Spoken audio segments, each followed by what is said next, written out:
Chapter 151. Lord Juisijwiming, what should we do now? When Juisijwiming led the support halfway, the changes in the capital began. They could only watch as countless black tides engulfed the entire church. With a gulp, infinite magic power swallowed her saliva and quietly put on her pants and socks to avoid inconvenience when escaping, or fighting. Compared with the subhumans, the endless swarm of insects behind them was obviously more terrifying. Even the most devoted believers are bound to have feelings of fear. That doomsday-like scene had a huge impact on people. With the power of the Holy Scripture, killing 1 or 2, or even 10 or 20 is no problem, but facing millions or tens of millions of them, there is absolutely no possibility of survival. Everyone looked at Zisijimyu in shining armor, praying silently that he would not let them return to defend the theocracy. In their eyes, even the ferocious demi-humans became cute. Quiet. Juisijwiming said firmly, don't forget, the cult is guarded by the Holy Dragon God. We just need to complete our mission and prioritize eliminating the subhumans. Yes, sir. Everyone responded in unison, feeling fortunate that they had met a sensible commander.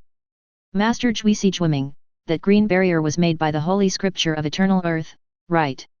Infinite magic power was pointed at the distance, fingers were trembling slightly, and the voice sounded like crying.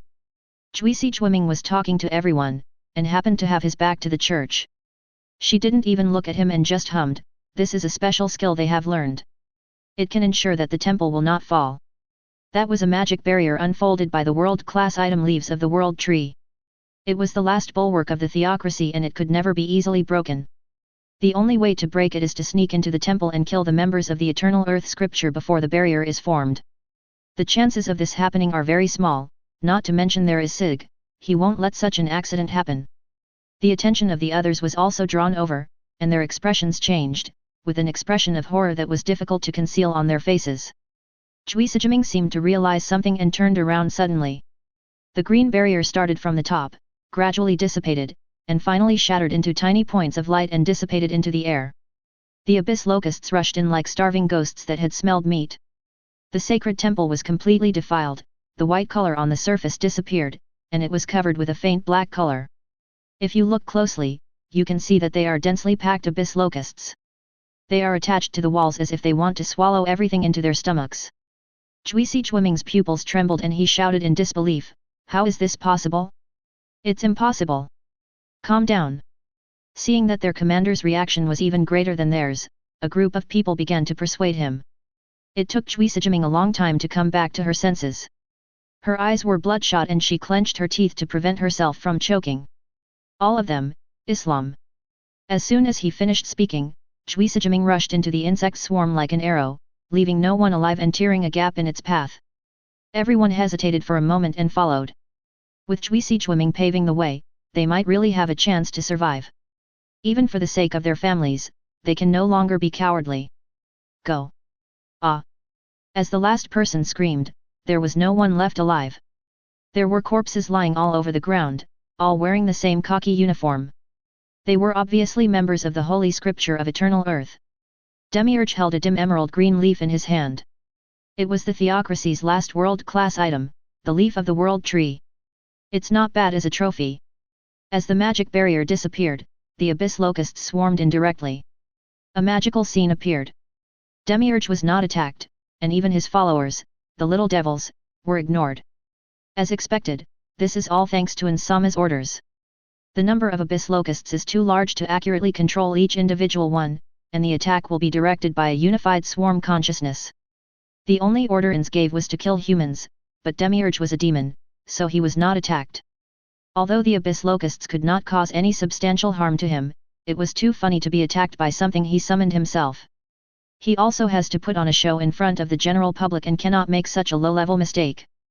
Having said that, the plan is about to begin. If we wait any longer, all the people in the church will die. Message Master Sig, I'm about to begin. Well, according to plan. After Sig gave a brief response, he handed the cat in his hand to Ainz. Rufus barely raised his head, you won't succeed. The people won't believe you. Because I didn't make a move at the beginning.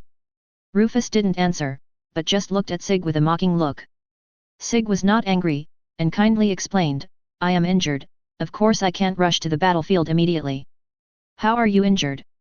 Rufus suddenly realized that the reason why the holy dragon god did not attend the celebration was that his injury had not yet healed.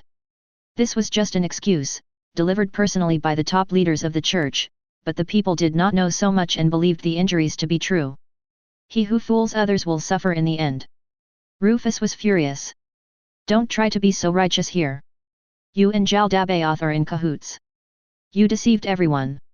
How are you going to settle this? Sig couldn't help but laugh. That's true. I can only live in pain wearing the mask of a hero. Rufus was so angry that he almost vomited blood.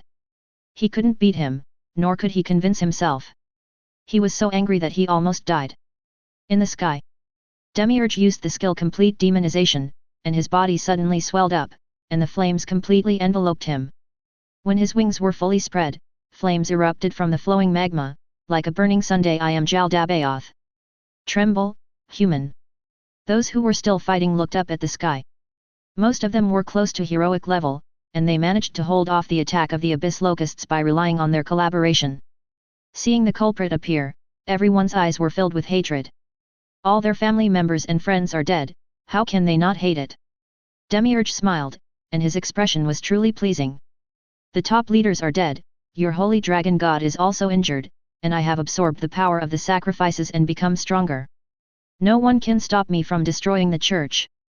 Jaldabaoth's voice reached the ears of every living person, including those hiding in the shelter and the warriors. Yes, who can we rely on at this time? Fear and despair gradually spread, and finally someone could not withstand the tremendous pressure. He threw down his weapon and opened his arms to welcome death. They are all dead, and I will follow them. The swarm of insects naturally would not refuse this feast and surrounded it. Purifying breath. A holy dragon descended from the sky, and a stream of energy with sacred attributes gushed out. All the abyss locusts that came into contact with it died, and a safe area was quickly cleared. And the one riding on the holy dragon is naturally Sig Ostera, keep using dragon breath. As you command, Master Sig. For demons with evil attributes, purifying breath has a stronger effect. Sig did not summon Ostera before, just to show the theocracy that he wanted to draw a clear line between himself and the sorceress kingdom. Things are different now. Properly increasing the favorable impression of the people of the church towards the sorceress kingdom will facilitate subsequent plans. The church will establish a new country, which is independent on the surface but is actually a vassal. Its Lord Holy Dragon God. Great, we are saved.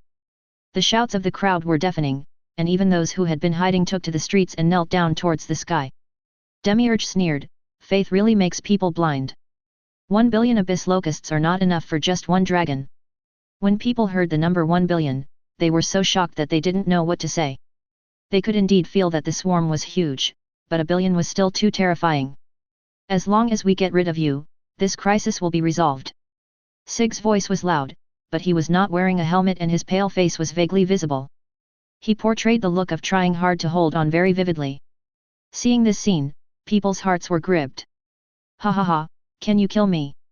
Even though his conspiracy was exposed, Jaldabaoth showed no fear and his arrogance was written all over his face. Sig raised his hand and a long sword appeared out of thin air. The runes on the sword were activated, and the golden sword energy surged, flashing in extremely dazzling light. I will use the holy sword Guram to put an end to you once and for all. Chapter 152. Damn, why are there so many bugs? Dark Claw the man in black robe growled, and the darkness around him surged, transforming into 2 huge claws that tore into pieces all the approaching abyss locusts. It looks easy to kill, and it really isn't that hard. Speaking of each individual, with the strength of LV-15, a hero-level creature can solve it, but the endless number of them is the most terrifying thing. After killing one, more will come, and it's endless. Low-class filth, abominable, abominable. The man in black robe could only curse and beat them at the same time, and he actually cleared out a safe area. The humans who were rescued were still wondering which hero saved them. When they opened their mouths to thank him, they were frightened by the other party's fierce gaze. Back off, stupid human. Inside the Nazarick meeting room. The crystal ball used for surveillance clearly reflected the ugly appearance of the true Dragon King, and everyone had a smile on their face. Shalter's face flushed with excitement, and she straightened her chest, which was padded with countless layers of material. Hee hee, the real Dragon King is only this good. I am just the right person to restrain him, Ainz. Aura was holding the young dragon Jingke in her arms. While she was happy, she also did not forget to educate him. This shameful true dragon king is the enemy, you must not admit the mistake.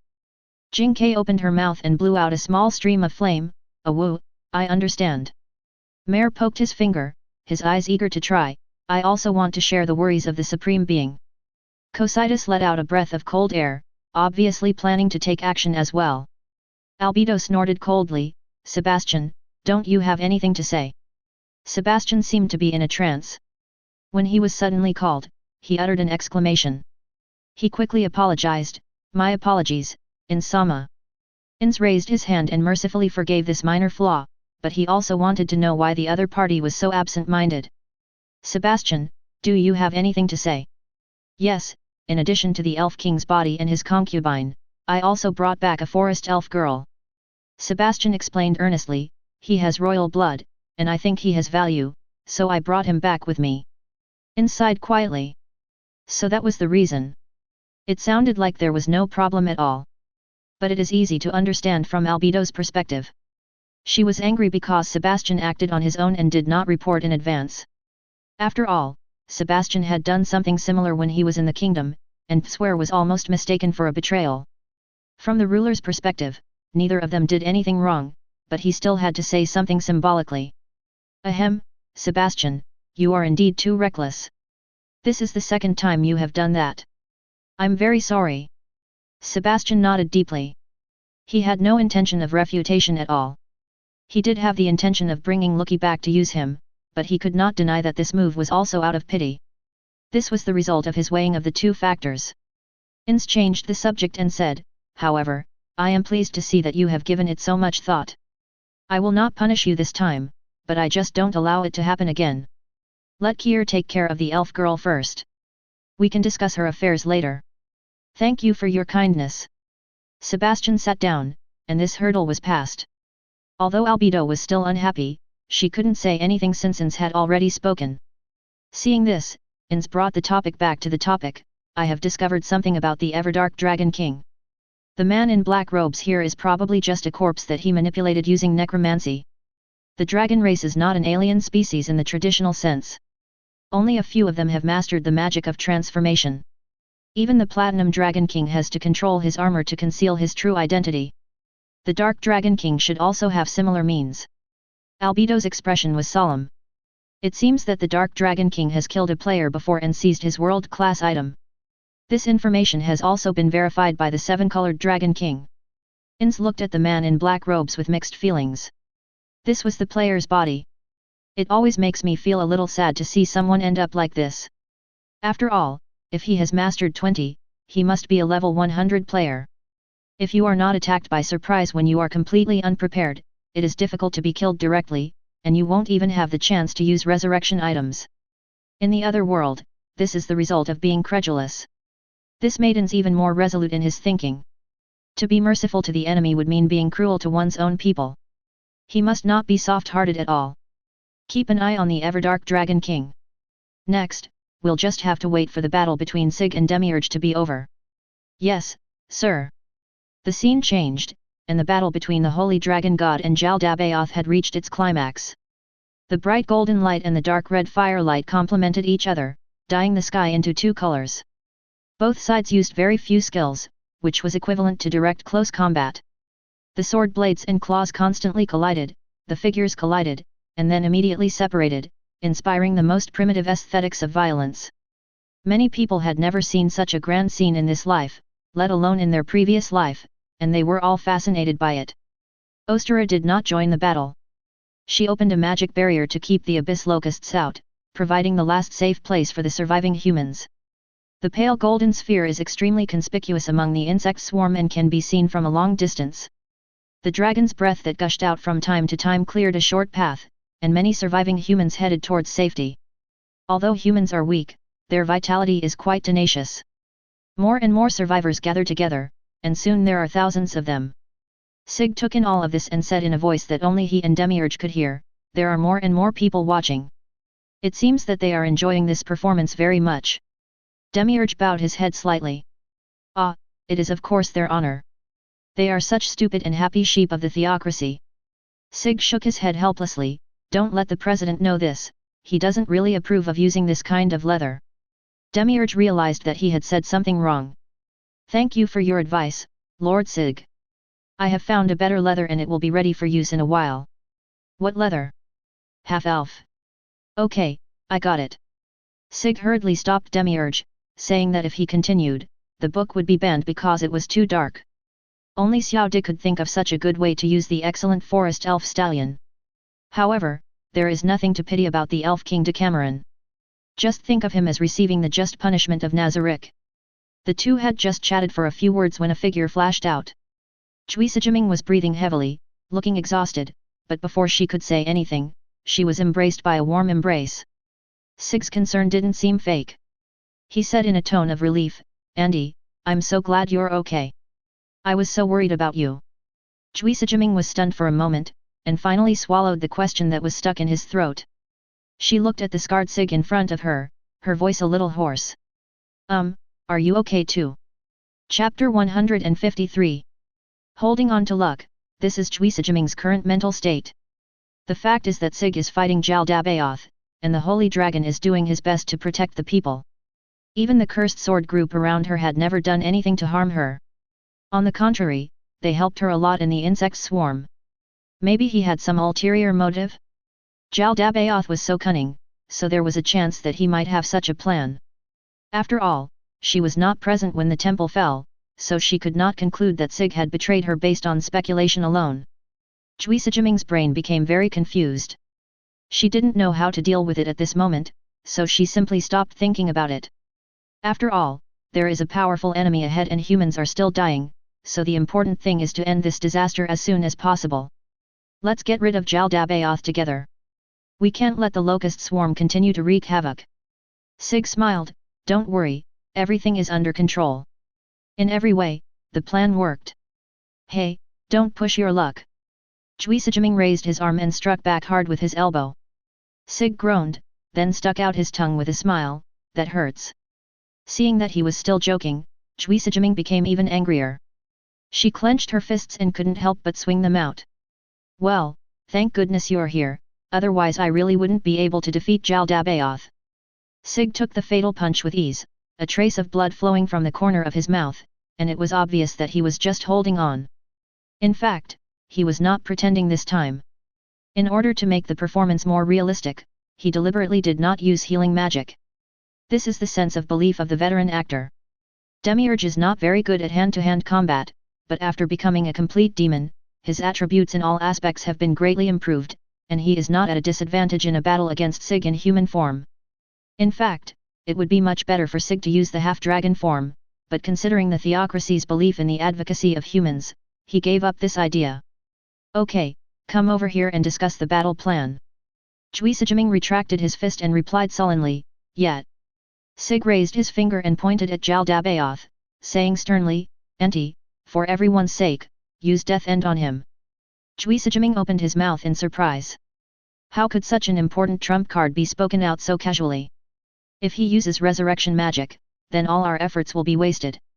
You told me this before. She had learned her lesson. After 2 battles between the Platinum Knight and the Elf King, she almost failed both times when she used her trump card in advance, which made her not want to use her trump card easily. Sig lowered his voice, I'm sure he has used resurrection magic.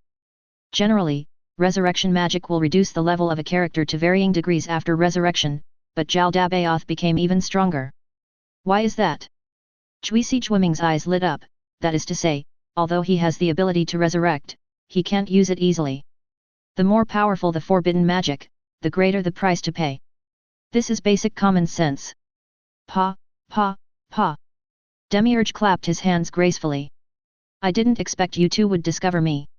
My resurrection magic really can't be used casually. Last time, I sacrificed tens of thousands of souls to rebuild my body and gain even greater power. What? Even if you have never heard of the magic of sacrificing souls, you can guess how evil it is just by looking at the effects. As long as the soul is still there, high-level resurrection magic can revive a person even without a corpse. But if the soul is consumed, it will be completely dead and no longer exist in this world. Chui Sijiming bit his lip and asked, Does this include humans? Demiurge laughed, as if mocking him. Are you still picky about what you eat? Just like the supreme ruler of the theocracy, his soul is no different from that of an ordinary human. Super Windbreak super ability increased. Suijiming raised his sickle and slashed towards Demiurge, his anger reaching its peak. Sig covered his face helplessly. This drama was too much. The resurrection by sacrificing souls was completely made up. Who is that? That armor is the equipment of Lord Wind God. Could that be the God Man? People knew about the existence of gods, but they had not seen a real god for a long time. Many people even thought that they were legendary figures. Ostera's gentle voice came from above, "Please do not be afraid, Lord Holy Dragon God will end this battle together with the gods and men." These words were like a shot in the arm, calming the survivors. God and the gods joined forces to deal with Jaldabaoth. It was 2 against 1, and the advantage was obvious. Following the footsteps of Suijiming, all kinds of holy scriptures also returned to the capital. They rescued many people along the way and gathered around the holy dragon without any prior arrangement. After a wave of energy, the magic barrier expanded a bit, wrapping up the people who were still in danger. Ostera is beautiful and friendly, and she is also a follower of the holy dragon god, so it is hard for people not to trust her. After a careful investigation, the members of the holy scripture found that this place was indeed safe, so they all rested at ease. Even with all their might, there were still many casualties. If the corpse is recovered, there is still a possibility of resurrection, but it is difficult to protect oneself in the insect swarm, so naturally only the corpse of the companion can be abandoned. Among them, only all members of the Black Codex survived. As heroes, they are stronger, but it is not easy either. Ainz came over holding the cat. "Thank you, you are about to witness history." No one understood these inexplicable words, only infinite magic power recognized the cat's identity. Lord Rufus. Rufus opened his eyes, his vertical pupils full of warning. Infinite magic pressed down the brim of his hat, quickly covered his mouth and retreated to the corner. It was clearly still that unconvinced look before, but now it has turned into a well-behaved and harmless kitten. In fact, Ainz didn't do anything to Rufus, he just analyzed the current situation. He smiled and explained, "Lord Sig does not want to destroy the church. He just wants to clean up the redundant people, just like pruning branches. Only by removing useless people can fresh blood be injected." Too weak, too weak. Demiurge seemed to have had enough fun, and with a wave of his hand, Suijiming flew backwards. Sig quickly used teleportation to move behind her, sharing most of the impact for her. "Are you okay?" Blood flowed from the corner of Suijiming's mouth and she shook her head stubbornly. "You are going to use Death's End, I will protect you." Suijiming stubbornly pushed Sig away. "You don't need to protect me. As long as Death End is activated, you can successfully hit it even if I die. But I don't want you to die." After saying that, Sig stood in front of Suijiming, leaving her with his back. "Sure enough, I still want to hear an explanation." She was murmuring to herself, and only she could hear it, and it was also to convince herself. She turned the sickle and a golden dial appeared behind her. "Death is the end of all life." Die in the next second, Jaldabaoth's attacks followed, but they were all blocked by Sig. Suijiming was counting the seconds silently. 3 6 9 12 die. With a roar, Jaldabaoth stopped moving. He fell heavily to the ground, and his body turned into dust, leaving only a mask. The abyss locusts seemed to sense something and flew up to the sky together. The magic circle opened again, and then they drilled into it, as if they were playing upside down. Suijiming was a little stunned. Is this the end? Where will the church go from now on? Before she could ponder the fact that Jaldabaoth's body would instantly dissipate, her hand was pulled up. As if declaring victory, the two men clasped their hands and raised them to the sky. Humanity wins. The people burst into thunderous cheers. Sig smiled happily, his eyes curved into crescents, and the corners of his mouth raised exaggeratedly. "This is our victory. The theocracy will become a thing of the past." Suijiming suddenly felt a chill in her heart, and the smile gradually became distorted in her eyes. She understood, she finally understood. The cursed sword pierced the girl's delicate skin, and Sig activated mind control magic. Domination spell. Get some sleep. Chapter 154. The locust plague is over, but what happens after the plague is far more than we imagined. Jaldabaoth's attack caused heavy casualties. According to incomplete statistics, at least 80% of the people died, and the death toll was in the millions. No one could have imagined that the once prosperous Silent theocracy, the strongest human nation, would undergo such a drastic change in just one day. The only thing to be thankful for is that the abyss locusts only kill people and even eat their corpses. The food in the warehouses and the crops in the fields were not destroyed, and most of the buildings were preserved. The survivors don't have to worry about food and shelter and can settle down temporarily, which is a blessing in disguise. Night falls. The passion for victory gradually faded, and sadness gradually took over my heart. People went out of their homes, lit a lamp for the dead, observed a moment of silence, or cried loudly. The temple was brightly lit. Although this building suffered a fierce attack from the abyss locusts, it returned to its original appearance after the blood and corpses were dealt with. The only difference is that it became quiet, and scary quiet. The sleeping girl's eyelashes moved slightly and she slowly opened her eyes. Because the light was too glaring, Chui Sijiming narrowed his eyes slightly, and his heterochromatic pupils flashed. Where is this place? She looked around and found it unfamiliar, but was sure that it was a room in the temple. The reason is simple. How could I not recognize the place where I have lived for 100 years? Chui Sijiming looked at her hands in a daze. She gradually recalled her previous memories and always felt as if she was in another world. Is it a dream? Or... Suddenly there was a creaking sound and the door slowly opened. Chui Sijiming immediately stood up vigilantly. As she had no weapon at hand, she could only pick up a stool beside her to defend herself in a hurry. In the moonlight, Infinite Magic's listless face appeared, holding fragrant food in her hands. My lord, please eat something now that you are awake. Chui Sijiming breathed a sigh of relief. Why is it you? Teacher, the church, how is everyone doing? She rubbed her temples and felt her headache getting worse. Infinite Magic Nono didn't dare to say anything. He just put the food on the table and completed his task diligently without even raising his head. You are hungry, eat first. Chui Sijiming was a little confused. What happened to this guy? He was indeed very respectful before, but he wasn't that scared. Look up and speak clearly. Infinite Magic Power subconsciously raised his head, then lowered it with a red face. That. No. Chui Sijiming slowly lowered his head following the other person's line of sight, only to find that he was only wearing a layer of gauze, which fully revealed his figure, and there were magic chains on his ankles. Her face turned red with anger and she swept the plate to the ground. What on earth does that guy want to do? Locking people up and dressing them in revealing clothes, isn't that just treating them as playthings? Chui Sijiming finally confirmed that what happened in her memory was true. Anger surged in her heart and her breathing gradually became heavy. Her eyes were red. Call Sig. I want to see him. Calling him by his name directly, it seems he is really angry. Infinite Magic hid further away, shrank into a corner and dared not speak. She couldn't afford to offend both sides, so keeping silent was the best option. Meow the red cat slowly walked over, his voice unable to conceal his fatigue. Antilani, face the reality. Chui Sijiming's eyes dimmed. Teacher, has it come to this? Infinite Magic Power tactfully retreated, leaving enough space for the master and disciple. The conversation didn't last long, about 20 minutes, and Rufus walked out. Chui Sijiming fell silent and stopped shouting. He just stared out the window in a daze, with extremely complicated emotions brewing in his eyes. Rufus said sarcastically, that's all, Holy Dragon God's dog.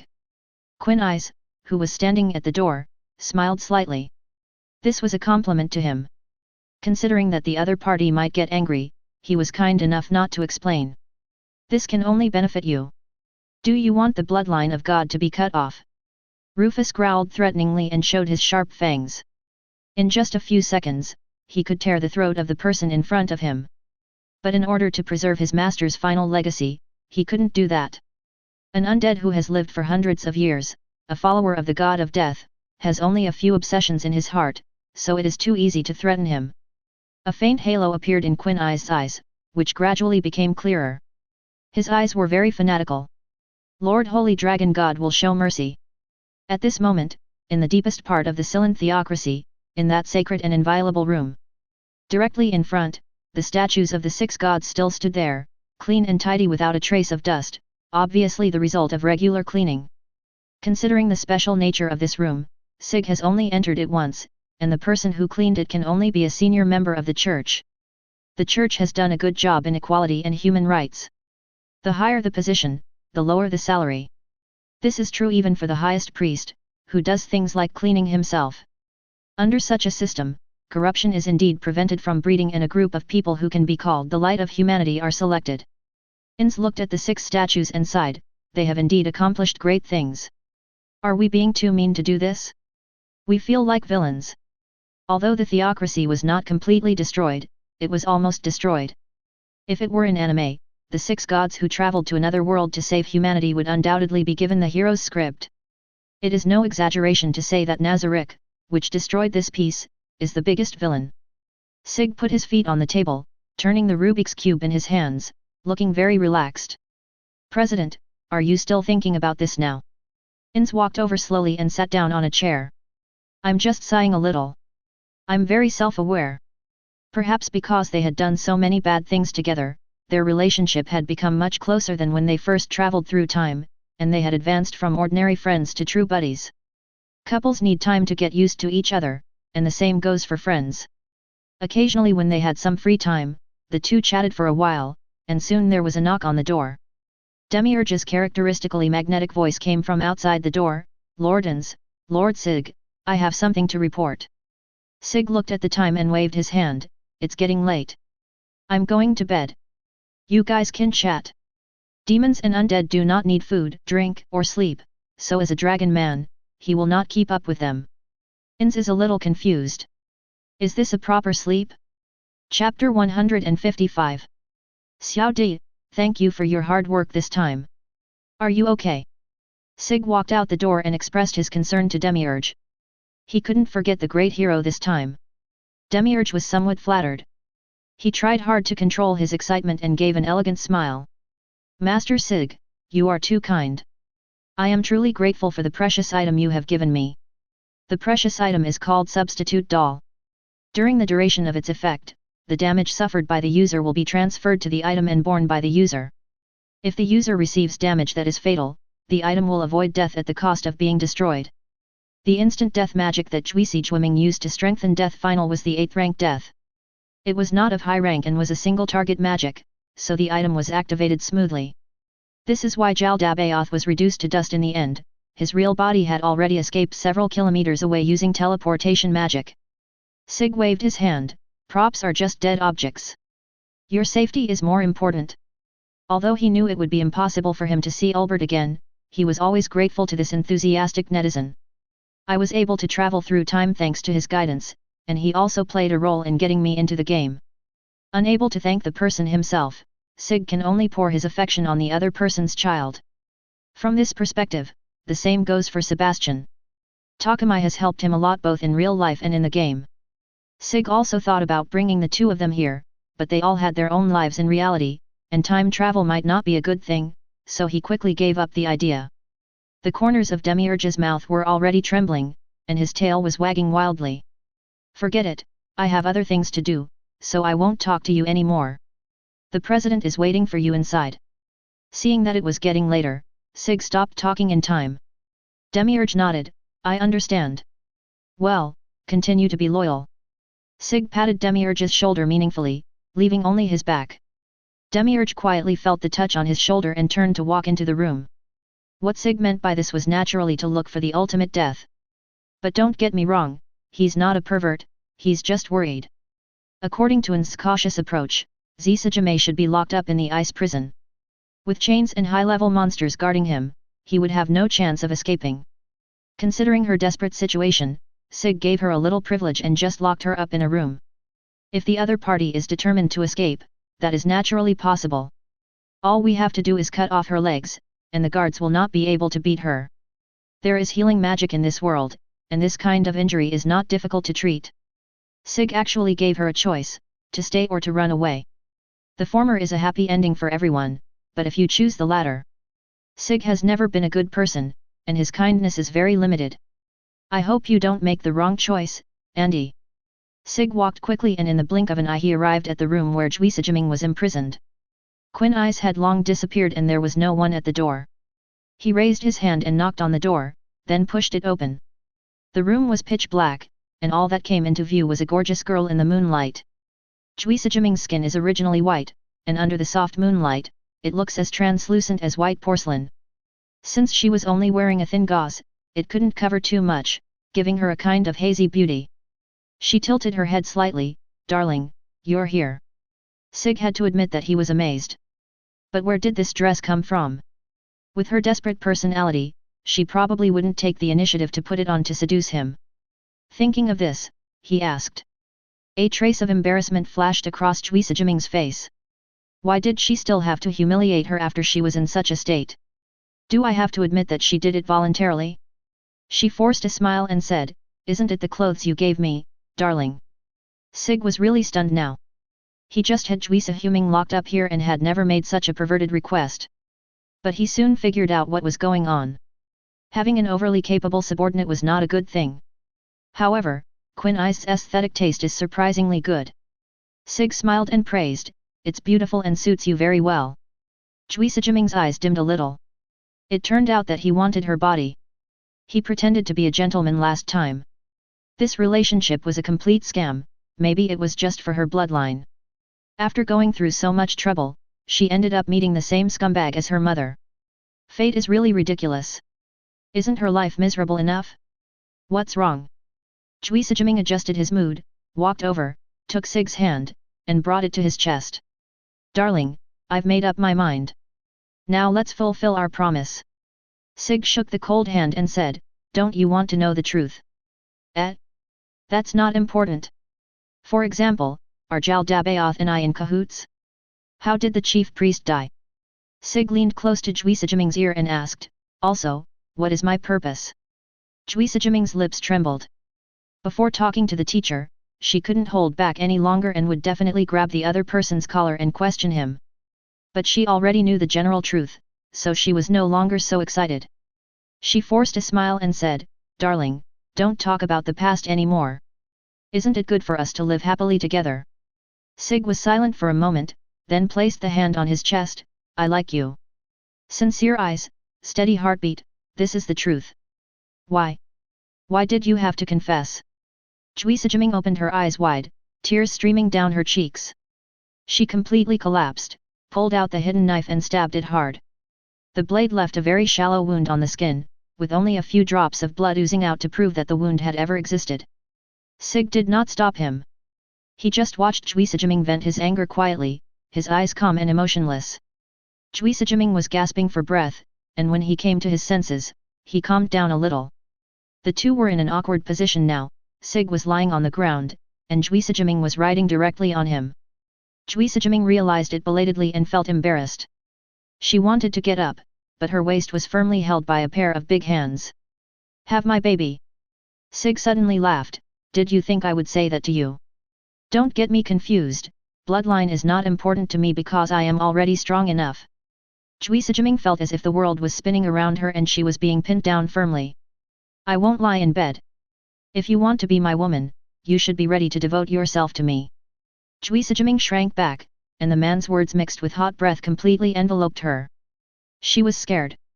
"Oh, no. Don't be afraid, I will cooperate with you. Go to bed." "No, you have to accept the punishment first." The innocent girl was tortured and toyed with, but she was addicted to it.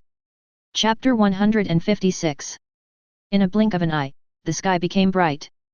The messy bed, the mottled red marks, and the ambiguous atmosphere still in the air were enough to prove how fierce the battle was last night. The corners of Cui Sijiming's eyes were red. She could no longer remember how many times she had fallen into a coma and woke up. Her eyes could hardly focus and she kept making meaningless moans from her mouth. Sig took the clean water on the table and passed it to her mouth to replenish the lost water. Cui Sijiming's throat moved slightly, and after swallowing the water, he stretched out his bright red tongue to lick his lips as if he was unsatisfied. "Haha, it seems it's still not enough." Sig chuckled and repeated the same action a few more times until he was done feeding. "No, I'm so full." Cui Sijiming closed his mouth, curled up his body and hid himself. Sig touched the bulging belly with evil intentions and pressed it deliberately, which immediately caused the other party to groan, like a kitten being bullied. Sig felt that the punishment was enough, so he fed him a bottle of fatigue-relieving potion, of course using the same method. But this time it took a lot of effort, and I encountered a lot of resistance just to pry open the lips and teeth. Although Cui Sijiming was no longer conscious, her instinct was still resisting. As her head shook, her silver and white hair scattered, her pointed ears were exposed without reservation, and tears oozed from the corners of her eyes, but she had no time to care. Bang! Sig slapped the perky butt, making a crisp sound. This is for your own good, don't resist. He whimpered and finally stopped resisting, swallowing all the liquid in his mouth. Sig sighed helplessly, as if he had bullied the person too harshly. He originally just wanted to teach him a lesson. Okay, be good. He held the person in his arms, patted his back and comforted him softly. Juisijiming gradually calmed down. The potion took effect successfully. Her face gradually turned rosy and her eyes became clear. Let me go. Sig complied with Zisija's wishes and raised his hand to wipe away the remaining tears on her cheeks. Listen to me carefully next time. I promise I won't lie. Juisijiming fell silent and looked at him straight. Sig spoke directly, our meeting is indeed not accidental, but our feelings are definitely not fake. Please stay with me. Juisijiming gave a bitter smile, if that's the case, then why do you want to destroy everything I hold dear? Ever since the death of her mother and the aunt who took care of her, the only two goals left for Juisijiming are to protect the church and kill the Elf King. Now the Elf King's life and death is unknown, the church was almost destroyed by conspiracy, and he was betrayed by the person he loved. If she thought more pessimistically, she would find no reason to live. Sig said, I'm really sorry to the theocracy, but I have my reasons. You have to eliminate the 6 gods, right? Juisijiming clenched his fists. You also have to kill me or imprison me, right? No, I'll set you free if you want. After saying that, Sig untied the magic chain. Enti, make your choice. Just at this moment, the wind blew open the window, bringing the unique coolness of the early morning. Juisijiming looked over and quietly raised his hand. Freedom was right in front of him. Did he want to leave? She turned her head and looked closely at Sig's face, as if she wanted to memorize all his features. This is what it feels like to have love and hate intertwined. Choice? Did she really have a choice? She could indeed leave, but what about the consequences? Sig didn't promise that he wouldn't destroy the theocracy and kill Teacher Rufus. If she stayed in the theocracy, she could at least supervise. How can this be considered a choice? It's so cunning. Juisijiming thought about it for a long time, and finally gave up and took the initiative to approach him as she did before. After the kiss, her expression turned fierce, but her voice was a little tearful. You deceived my feelings, so you must take responsibility. In fact, Juisijiming's intuition was correct. Sig would not let her go like this. Freedom was equivalent to death. Sig snorted and laughed, I kept my promise, and you can't escape. He raised his hands to cover Juisijiming's eyes and licked away the tears directly, his voice low and hoarse. Let's stay together forever. The attack ended and the post-disaster reconstruction of the Protestant country proceeded in an orderly manner. Because all the senior officials died and the country was leaderless, Sig naturally became the supreme ruler. As the agent of God, Ainz was highly trusted. He took charge of many affairs, and relying on his long-standing reputation, basically no one raised any objections. When people suffer from successive disasters and feel empty and fearful in their hearts, the power of religion is fully exerted. The belief in the 6 great gods has become a thing of the past. Now that the holy dragon god is in power, the doctrines and the like naturally have to be revised. The original human supremacy was too narrow, and believers were limited to humans, which was not conducive to future development. In the conference room, Sig is discussing religious matters with Ainz. Because he achieved his goal, Sig was in a particularly good mood and was smiling the whole time. Ainz was as enthusiastic as ever. After saying a lot of compliments, he excitedly put forward his own ideas. The holy dragon god is the only truth in the world, the embodiment of justice. I want to spread it completely. This is not difficult to understand, it is just a cult of personality.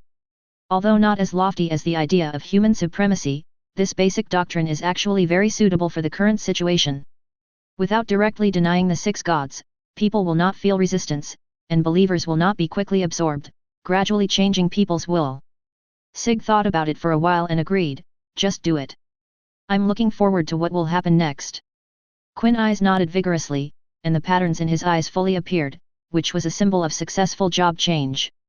Special profession Holy Son LV1, only fanatical believers can change their profession, and they must be the original believers. It is an intermediate profession and can be upgraded to LV10. Possessing special skills, language, and actions will have the ability to induce, making it easier to win the trust of others. It also has brainwashing skills, and the ability to speak will also be improved. It is an essential profession for missionary work. The Holy Son profession is similar to other missionary professions, but its special feature is that it can be transferred to a higher level profession, original Holy Son, upgraded to the highest level LV5, and even obtain some of the power of the God of Faith. However, this profession has a very obvious disadvantage, which is that it will affect one's cognition and turn one into a completely fanatical missionary, which is equivalent to always carrying the debuff of brainwashing. Sig was also surprised that Ainz changed his job to become the Holy Son, but considering his mental state, it was not surprising. The new religious state will become a place for faith experiments. Compared to how to rule, how to quickly spread the sect is the most important thing. From any perspective, Ainz's job change is a good thing. But how can we have a holy son without a holy daughter? He smiled and said, Clementine should be here soon. As a brother, you have to help her. Ainz was stunned for a moment. He almost forgot about this. His good-for-nothing sister was coming back. Outside the gate of the capital city, a Clementine dressed in a pure white robe finally arrived. She took off her hood, revealing her blonde hair. It really makes me miss the theocracy. Chapter 157. The shocking news that the Sicilian theocracy had undergone a major change spread quickly. The Holy Kingdom of La Bolle, a country ruled jointly by the Holy King and the Temple, was the first to become restless. The Holy Kingdom itself is also a country with a strong religious color. It believes in the four great gods, whose names are water, fire, wind, and earth.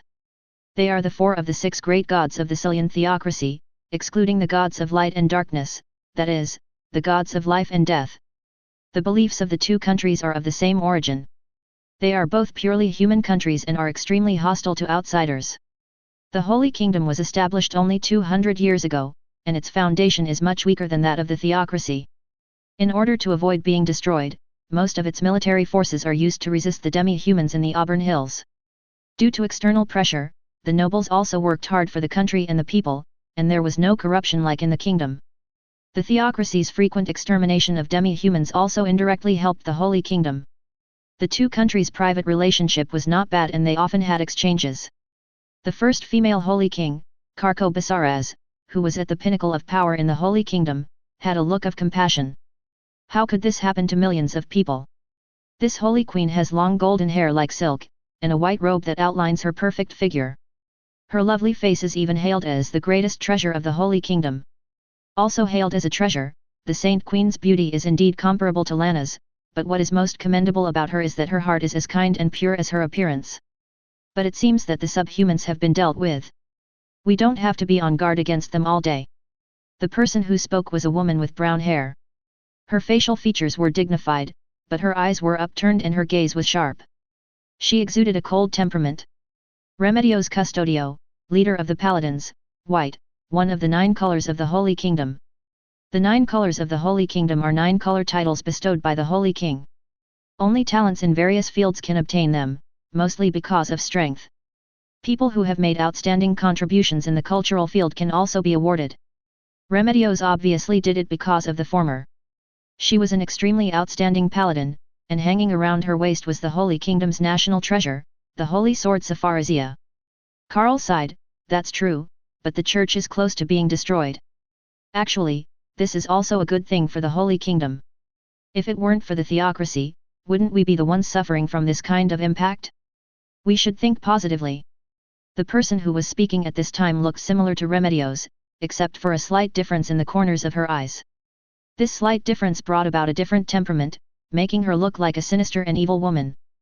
Quilat Custodio is 2 years younger than his sister, but his achievements are no less. He is the highest priest of the temple and the head of the priest group. It can be said that this pair of talented sisters are the right-hand men of the Holy Queen. Even the nobles believed that the Saint King's daughter was able to surpass her brother and become the Saint King because these two people must have been secretly involved and were ruthless in their planning. Moreover, because all 3 women were single, there were even rumors of S*X scandals involving the issue of sexual orientation. The Holy Queen was naturally very distressed. She still liked men, but there was really no suitable one. As a queen, it is very difficult to have pure love without any mixed interests. Carl stopped talking about the previous topic and turned to talk about another thing she cared about. But the church seems to have a new god, called the Holy Dragon God. I heard that he has been recognized as the seventh god. This crisis is also thanks to his intervention. Remedios said with some disdain, maybe he is just a grandstander. I think that God is the main force. Cocytus smiled and nodded. As a priestess, she naturally agreed with her sister. Gods are legendary figures, how could they just appear casually? The top leaders of the church are really getting old and confused. Carl looked at the two of them helplessly. They were indeed sisters, and were very similar in many ways. In any case, we should send someone to check it out and gather some intelligence. Cocytus agreed, indeed, those nobles must have lost their patience. Speaking of nobles, Carco sighed. She was really a little worried. The Holy Kingdom has a unique geographical location, surrounded by the sea on three sides. It is a typical peninsula country, and the north and south of the country are separated by a huge harbor. Such a gap has led to poor relations between the north and the south, and there has always been an invisible contradiction of division and opposition. Before, because we had a common enemy, the demi-humans, we could unite together, but now it's hard to say. Remedios nodded, I'll arrange for the right person. Long time no see. Seeing such a well-behaved sister, Ainz was distracted for a moment. He hadn't seen her like this for a long time. Clementine was originally an innocent girl, but because of her parents' favoritism, she was always dissatisfied. In addition, she had to kill people constantly at work, so she gradually became extreme. Later, he was caught because of his mistake and was tortured for several days in a row, which completely destroyed his spirit. From then on, Clementine became fond of killing, and she attributed this behavior to love.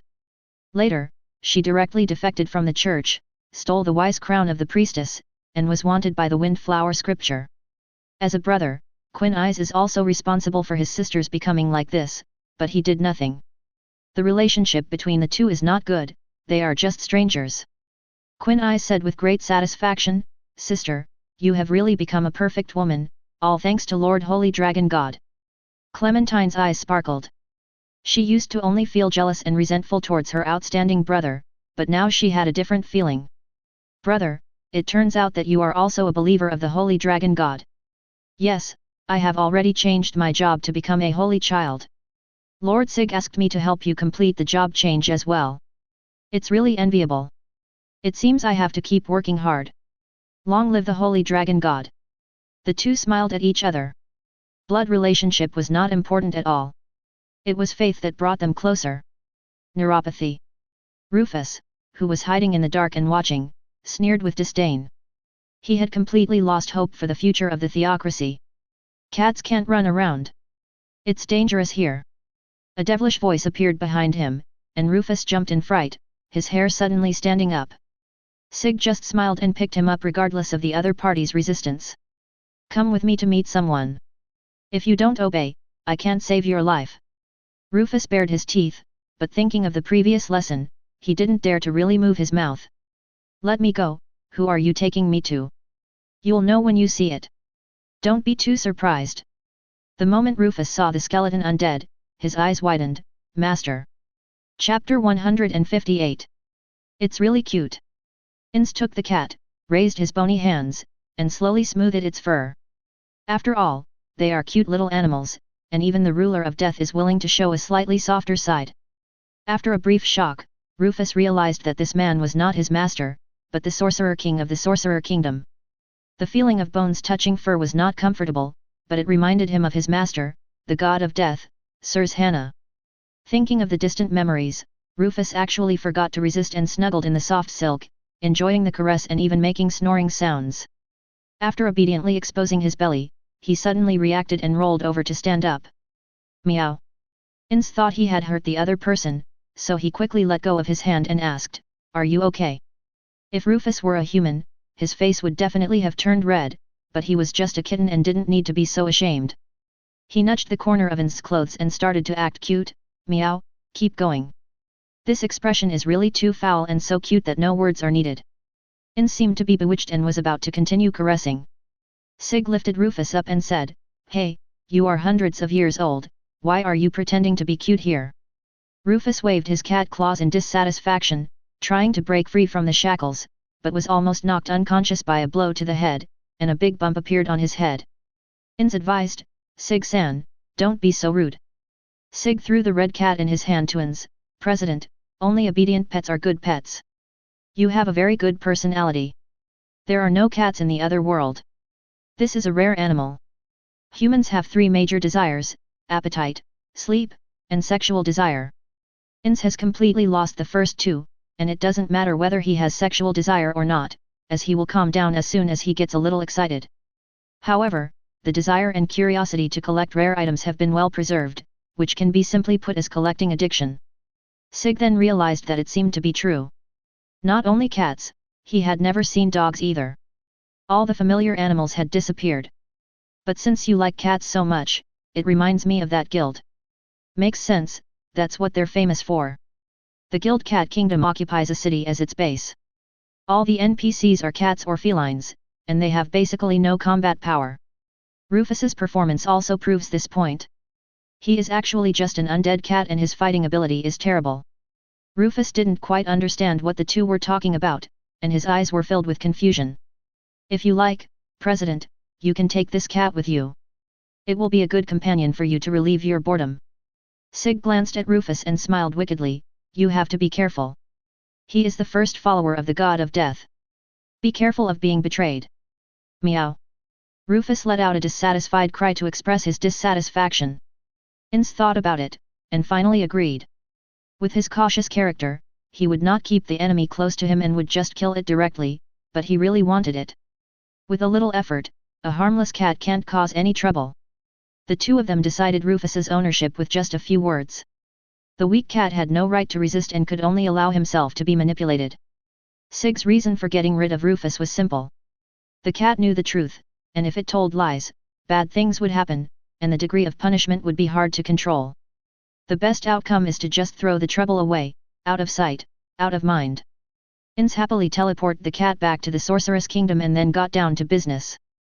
"Sig-san, are you not going back to the Sorceress Kingdom for the time being?"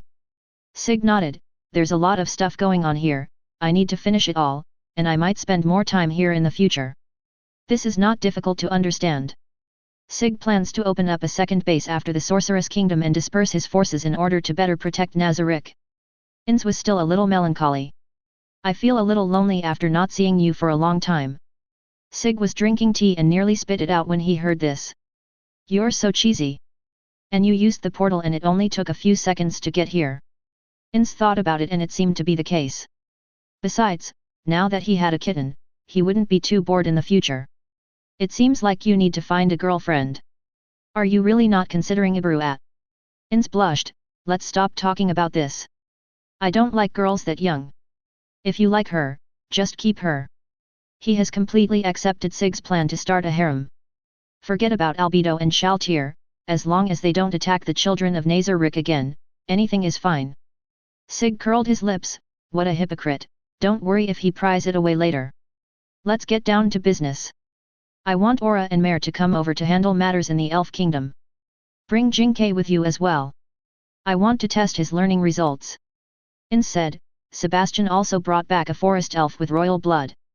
"Let's bring her here as well." "Okay." Sig thought for a moment, "By the way, what's the current situation of the captured god? He shouldn't be sent directly to the ranch.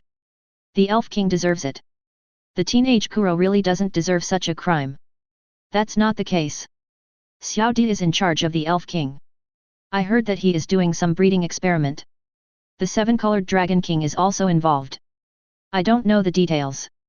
As for that human god, I heard that because his lifespan was too short, they just locked him up, along with his dozen or so forest elf wives." Speaking of this, Ainz was also amazed. Starting a harem at such a young age, could his body withstand it? Sig's eyes lit up instead. "Erase their memories of Nazarick and send them back to the theocracy. Are you useful? The situation in the church is unstable and there are not enough people. I want to promote the harem to quickly replenish the population. A man of God who has wives in the double digits will set a good example." Ainz opened his mouth exaggeratedly and said tremblingly, "Can we still do this?" Sig smiled and said, "After all, I already have a harem, so believers must be treated the same way. Of course, I will impose certain restrictions, such as those with divine blood must marry more than 5 wives. Ainz was really bored, so he opened the portal and wanted to leave quickly. Sig felt a little helpless. How could the country become prosperous if the excellent bloodline was not passed on? This was the solution he came up with after careful consideration. One last thing, does the Dark Dragon King have any new moves? Ainz said seriously. Nickled was watching. He left quickly after the battle, apparently to find the Platinum Dragon King. Well, we can't act when the true Dragon Kings gather together. It's best to find their nest and defeat them one by one. That's what I thought. After saying this, Sig pushed Ainz from behind and said, "Goodbye, President. If you have anything, please message me. I have other things to do."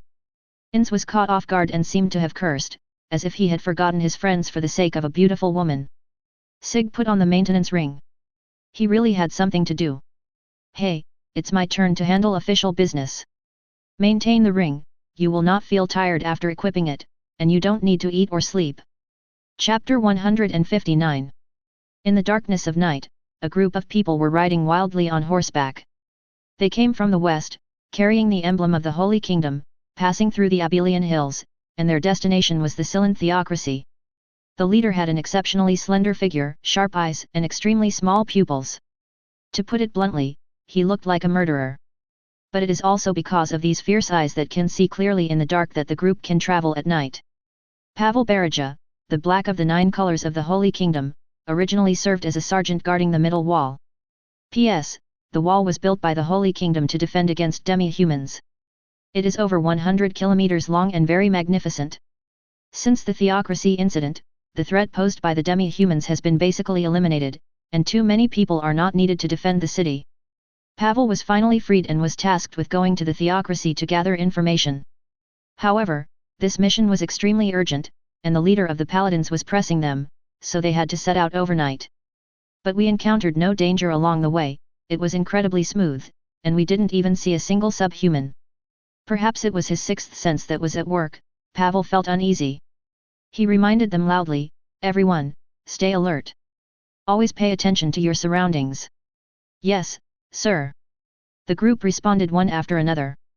They all knew the man's strength and were naturally willing to believe him. Only one girl seemed not to have heard it. Although there was fear in her eyes, she was still full of curiosity.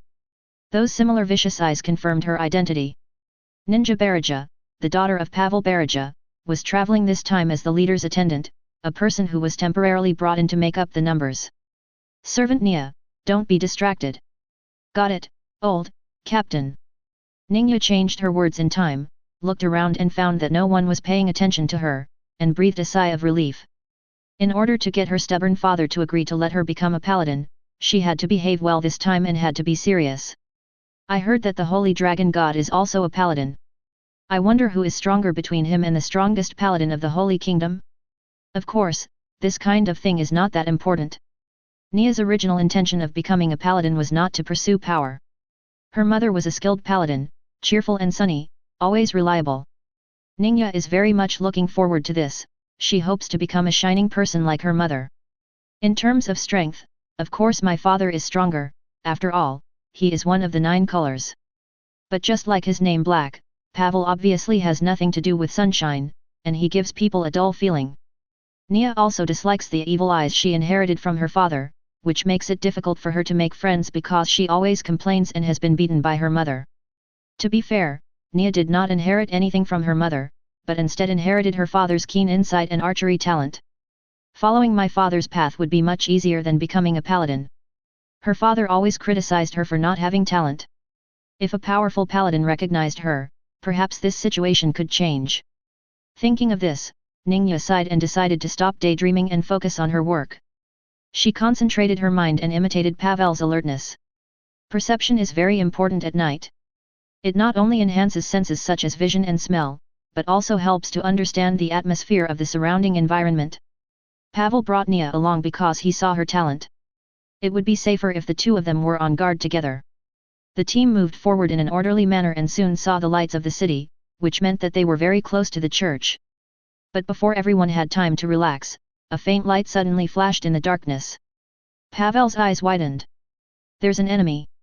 Ice Burial Night Spear Flame Night Spear Thunder Night Spear. 3 spears wrapped in different magical lights shot out from the darkness, and some people had no time to react and were pierced through the chest. It's a demi-human. Get ready for battle. Pavel drew his bow. The only one who can use magic of 3 different attributes at the same time is the demon queen Bing Yanlei, who is their old rival. As the two sides encounter each other, the demi-humans hiding in the dark also appear one after another. Pavel glanced over with a sharp gaze, but the more he looked, the more frightened he became. King Hao, Demon Claw, Bai Lao, and Bing Yanlei. 4 of the top 10 demi-humans appeared, and they are all the best among them. Why are you here? The Holy King's men.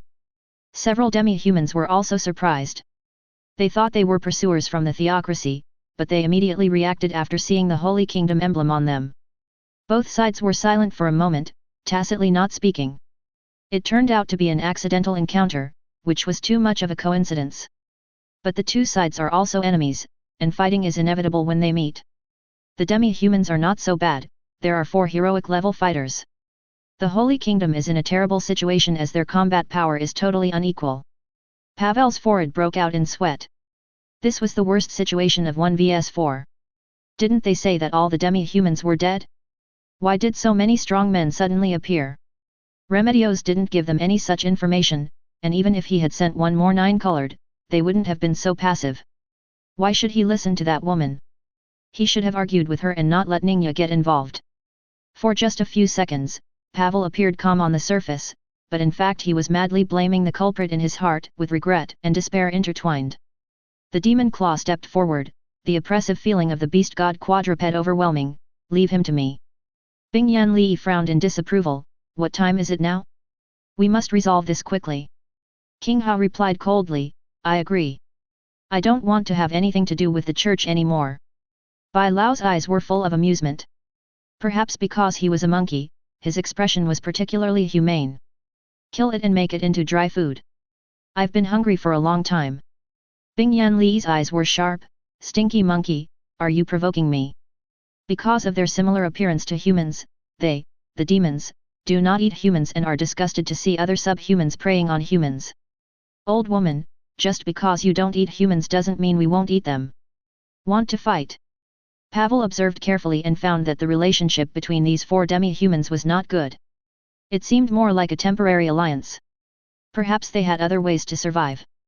Looking from a distance, the nearest city to the theocracy is only a few kilometers away, so perhaps we can make a bigger fuss. So he immediately pulled the bowstring to its full extent, and magical light flashed all around him. Several demi-humans immediately stopped arguing, dispersed, and each found an obstacle. Without Commander Jal Dabayoth, the demi-humans would never unite again, and would naturally focus on preserving themselves. Run, the farther the better. Pavel glanced at Nia behind him, and after saying this, he rushed out and aimed his attack at the sky. With the help of the compound enchanted longbow, the magic sword arrow with a long golden tail rushed into the sky and then exploded all of a sudden, like a cluster of blooming fireworks. The Protestant capital, the temple, an audience is taking place here. Sig sat on a high seat, with a colorful baby dragon lying at his feet. His kingly aura was evident. Next to him were 2 dark elves of similar appearance and a younger forest elf girl. The lower-ranking forest elves knelt on the ground respectfully, not daring to show the slightest disrespect. Lord Holy Dragon God, we forest elves sincerely want to make peace. You can put forward any conditions you want. As a defeated country, such a humble attitude is necessary. After learning about this man's powerful strength from his surviving companions, the forest elves did not dare to look down on him at all and adjusted their attitude from the beginning. Sig nodded, your elf king has disappeared, and the throne is vacant. Rookie has pure royal blood, so she will succeed to the throne. It was clear from their previous rule that the forest elves were the typical ones who would only respond to hard tactics and not soft ones, so he made it clear directly. The forest elf nodded tremblingly, and naturally did not dare to refuse, but he did not dare to accept it directly. I can't make the decision on this matter alone. I must obtain the consent of other elves. Aura raised her fist. Who dares to disagree? Mare held his staff and added weakly, bad boy who doesn't obey will be punished by being hit on the head. Loki's expression showed that he was about to cry. He was touched, but more so, he was terrified. In Nazarick, she had been their playmate for a period of time, so she naturally knew their strength. She didn't want the forest elves to be exterminated. Sig nodded. Aura, Mare, you two should go with Lucky. I trust you. There were no dangers in the Ivancha forest anymore. This was a great opportunity to gain experience. Even if things went wrong, he would be there to cover it. As you command, Master Sig. Lucky replied weakly, yes, sir. Now that we have discussed it, the meeting is over. Several elves went to pack their luggage. Seeing that there was no one around, Jingke immediately climbed from the feet to the shoulders, put her face close to theirs and started to act cute. Sig poked his chin with a finger, and the young dragon immediately began to purr. Haha, you're just like a kitten. Humph, now you don't even bother to hide your relationship with the Sorceress Kingdom? You gave your teacher to the Sorcerer King, and now you're meddling in the affairs of the forest elves. I don't know when the word Juisa came, and there was obvious resentment in his voice. In her eyes, this was naturally taking hostages, just to make her obey. She was naturally unhappy with such a blatant act. Sig smiled and replied, didn't I tell you the truth? Juisa snorted coldly, who knows if you are lying or not. Sig admitted to plotting against the theocracy with the Sorcerer King, but denied any connection with Jaldabaoth. Juisa is not a fool, but even if he suspects, he has no evidence. And even if it was confirmed, what would happen? She had no ability to resist. For the sake of the country and the lives of the teachers, I can only play dumb and not think about it. Sig smiled and pulled Jingke off his shoulders, this is your stepmother, go play with her. Little mother? How many women do you have? Who else do you want to play with? Juisa was very resistant, but finally held Jingke in his arms. She really didn't like creatures like dragons, but Jingke was so incredibly beautiful and looked very novel. The two walked side by side on the road.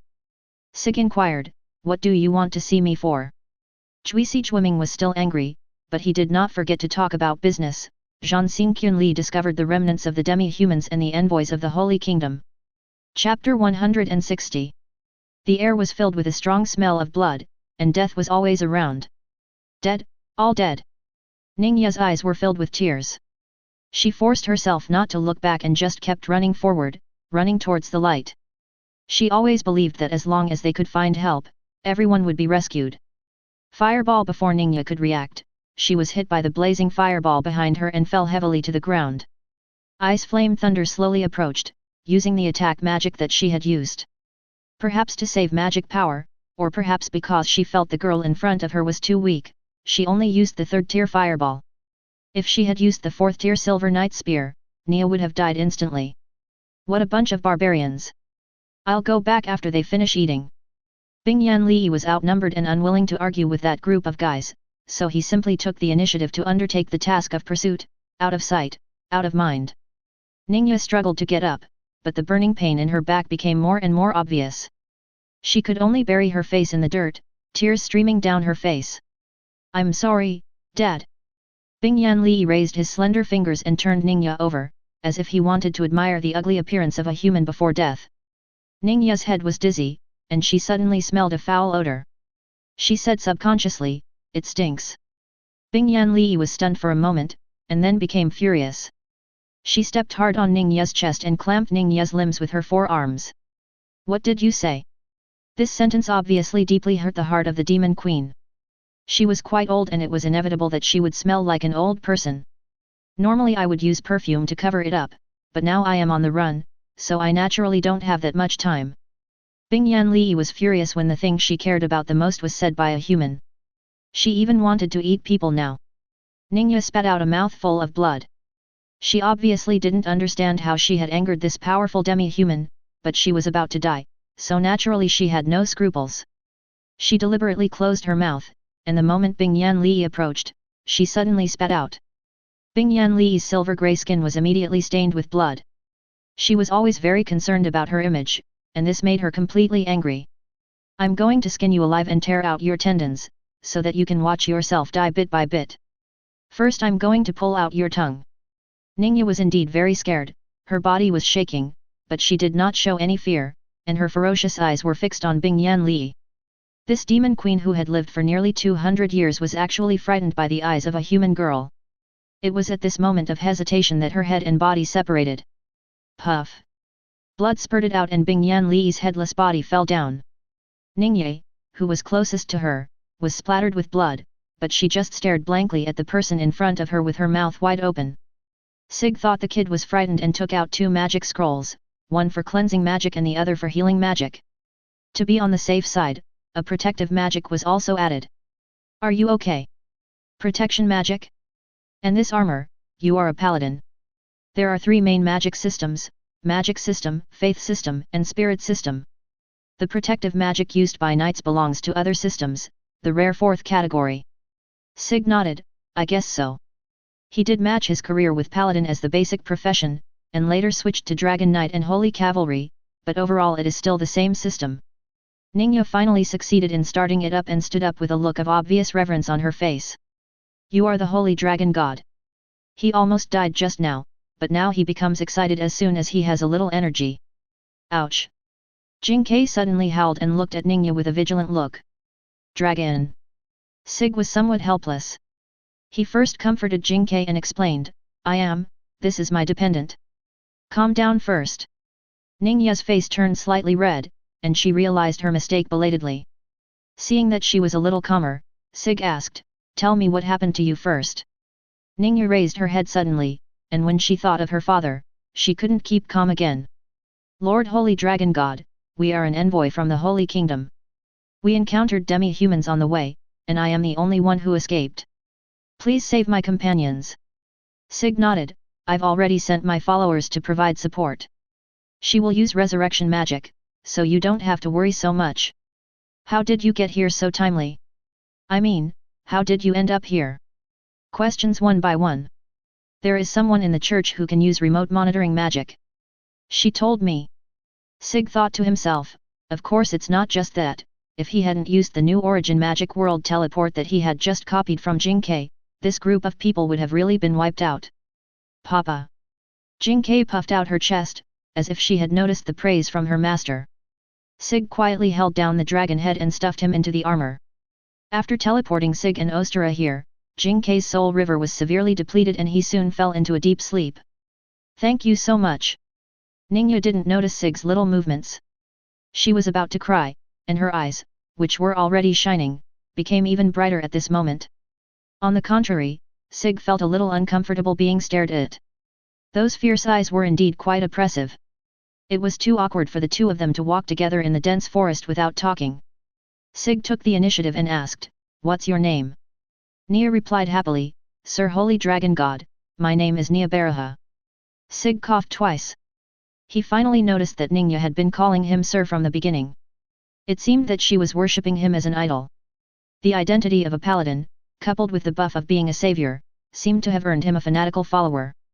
"You are so interested in my profession. Do you also want to become a paladin?" Ningye felt a little embarrassed about having her thoughts seen through, and her hand unconsciously reached for her beloved sword. "I'm still a long way from being good enough. I'm just a preparatory student now. My father always says that I have no talent. What talents does a paladin need?" Sig thought about it carefully, and it seemed that he didn't know either, because in the game you only need to complete the tasks to change your job. He encouraged you casually, "I have seen your strong willpower, which is a very precious talent. You will become an excellent paladin."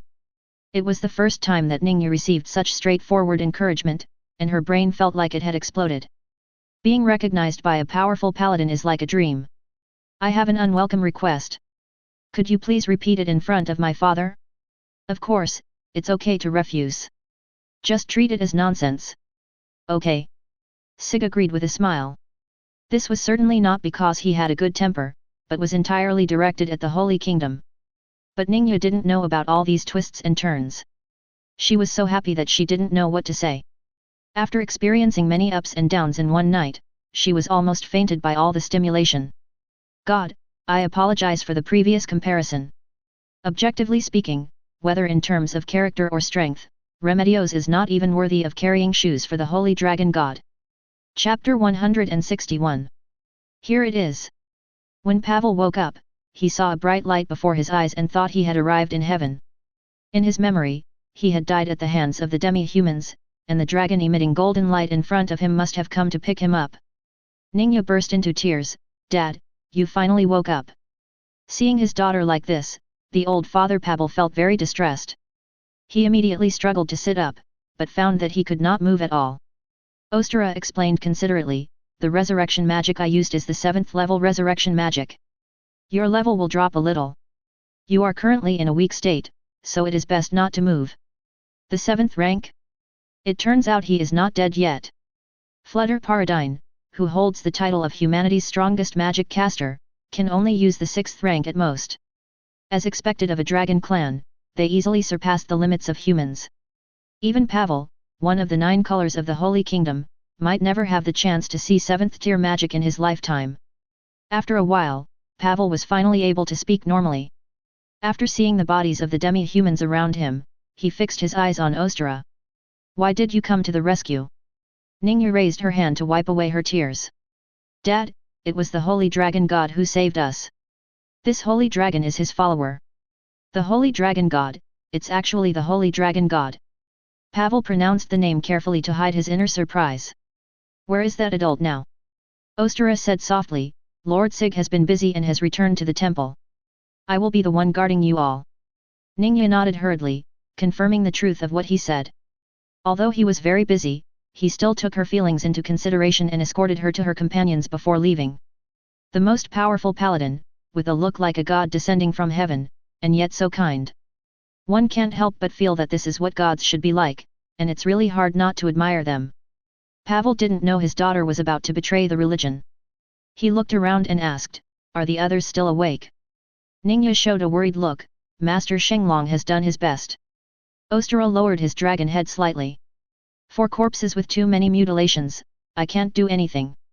Resurrection also requires a lot of magic power. There were 15 people in the group, but in the end only less than half were rescued. With Ostara's ability, rescuing them all would not be a problem, it would just take a little more time. But Lord Sig told her not to do that, so she naturally did it. Pavel sighed. Don't mind me. I am very grateful for your assistance and will not make such unreasonable demands. After all, they were just an envoy from another country, and the place where they were attacked was not within the territory of the church. Even if the other party turned a blind eye, they would not have to bear any responsibility. It was already good luck to be rescued, and being resurrected was a great advantage. Please trouble Lord Holy Dragon God to help. As an envoy of the Holy Kingdom, I must pay a personal visit to you. Pavel said sincerely, it's just that the situation is complicated right now. All the horses are dead, and I can't move right now. I will arrive later than planned. I'm really sorry. Ningyu was a little excited. It's okay. Master Shenglong will take us to the capital. Ostara nodded. That's right. Why? When they sat on the dragon's back, Pavel was still confused, and so were the others. Only Nia's face was visibly excited.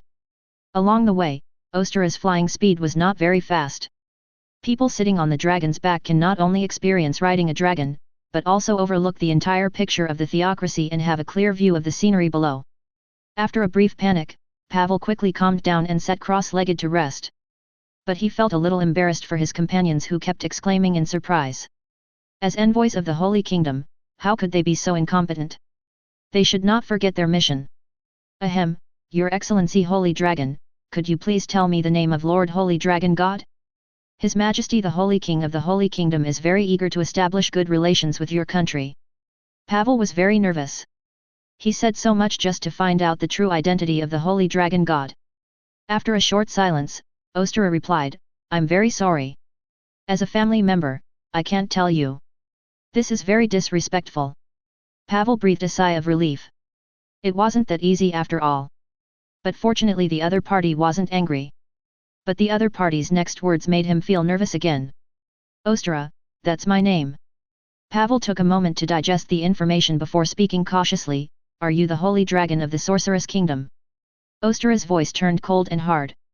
Yes, you can ask Lord Holy Dragon God directly for the specific situation.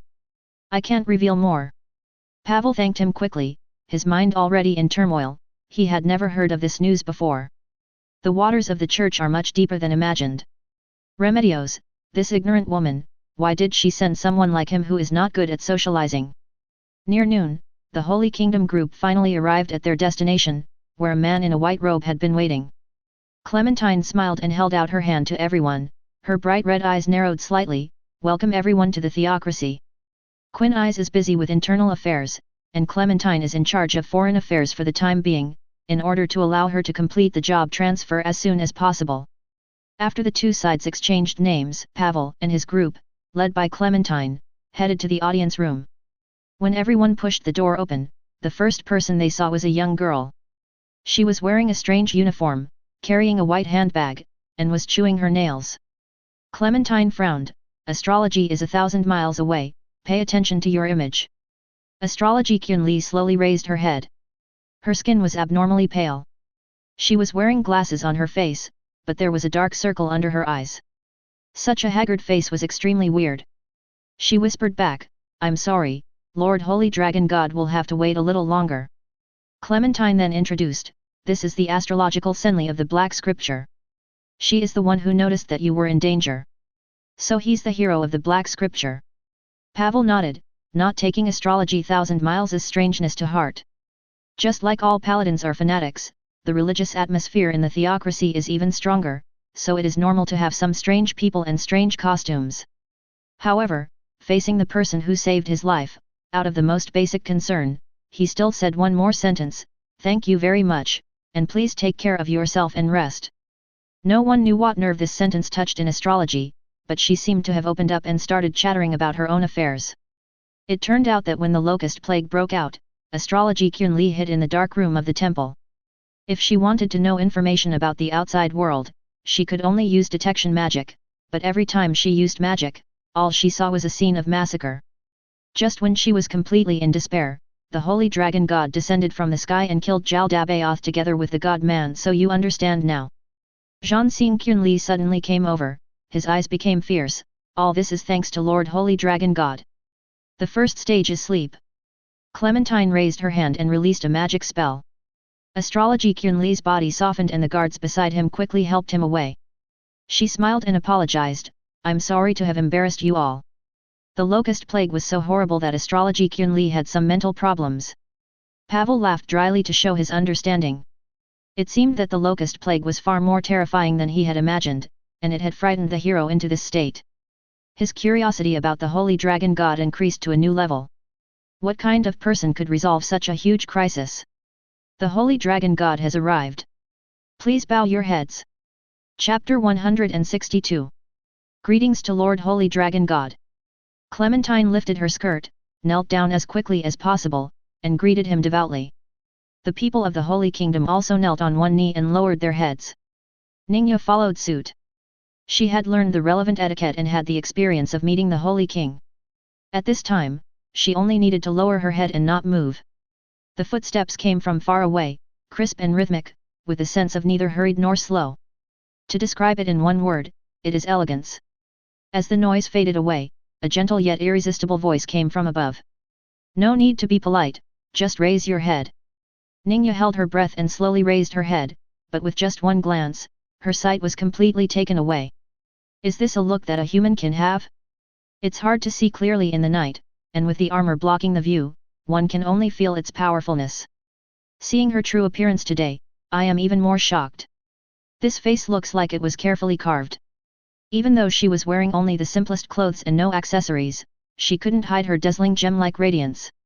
Pavel had met with the Holy Queen many times before, and even now he had to admit that her appearance and temperament were above the treasure of the Holy Kingdom. Everyone present, both men and women, blushed to varying degrees. Sig glanced at everyone and couldn't help but curl the corners of his mouth. For a qualified god, powerful strength may not be necessary, but the external image must not be poor. This outfit was specially designed to highlight the identity of a god, and it seems to work quite well. You have all come all the way from the Holy Kingdom. What is your business? Pavel stepped forward and said, My lord, my name is Pavel Baraja. Your Majesty the Holy King deeply regrets the attack on the Silian theocracy. I see, Lord Baraja, I think I understand what you mean. Sig raised his hand to his temple, but since His Majesty the Holy King sent you here, why didn't he send a greeting letter in advance? Pavel's forehead broke out in sweat. He naturally did not dare to tell the truth. The fundamental reason is that Remedios despises the theocracy. She believes that with the current strength of the theocracy, it cannot threaten the Holy Kingdom at all, so she is so unscrupulous. Even if this matter becomes a big deal, it is just a diplomatic incident and the responsibility can be put on the team leader. If the theocracy holds on to the issue, it will appear petty and the Holy Kingdom will not suffer any actual losses. Sig chuckled, it seems like we are being underestimated. Pavel's eyes widened. Saint Dragon God, you misunderstood. The Holy Kingdom definitely does not have such an idea. Saint Dragon God, I am Neobarija, the servant you saved. Ningya's eyes were full of sincerity. It is because of your timely action that we are able to get here. I can guarantee that everyone present is filled with gratitude and has absolutely no other thoughts.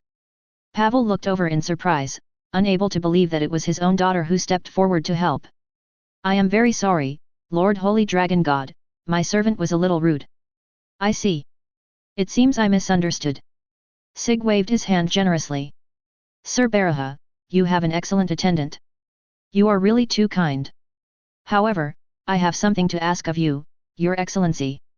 Pavel's heart, which had just been at ease, was again in suspense.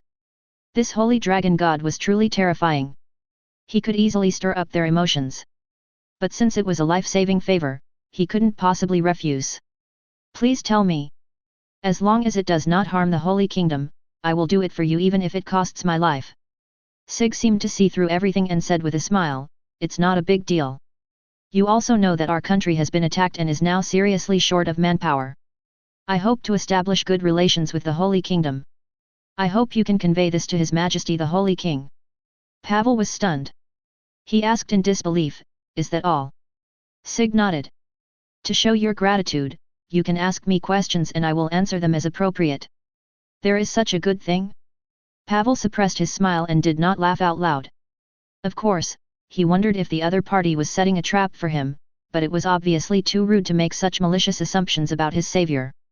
He thought about his mission, gritted his teeth and asked, I only have one question, what is your relationship with the Holy Dragon King of the Sorceress Kingdom? Sig curled his lips. It turned out that the Holy Kingdom wanted to know his identity. He had already prepared a set of words, and said directly and openly, I am indeed the Holy Dragon King of the Sorceress Kingdom. The Sorceress Kingdom and the Theocracy have long been secretly allied, but they have not been made public due to the lack of faith. Are you satisfied with this answer? Pavel looked up in shock. His purpose this time was to gather intelligence, but the other party gave him important information directly, which made him a little overwhelmed.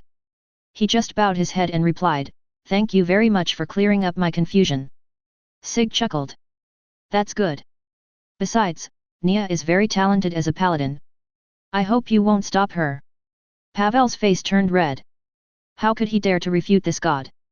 He just agreed. Lord Holy Dragon God. Ningyu reached for her beloved sword again, unable to suppress the ecstasy in her heart. Lord Holy Dragon God really did what he said, and she was so happy. Lord Sig, why do you want to tell them about this? If you want to spread it, our believers can do it too.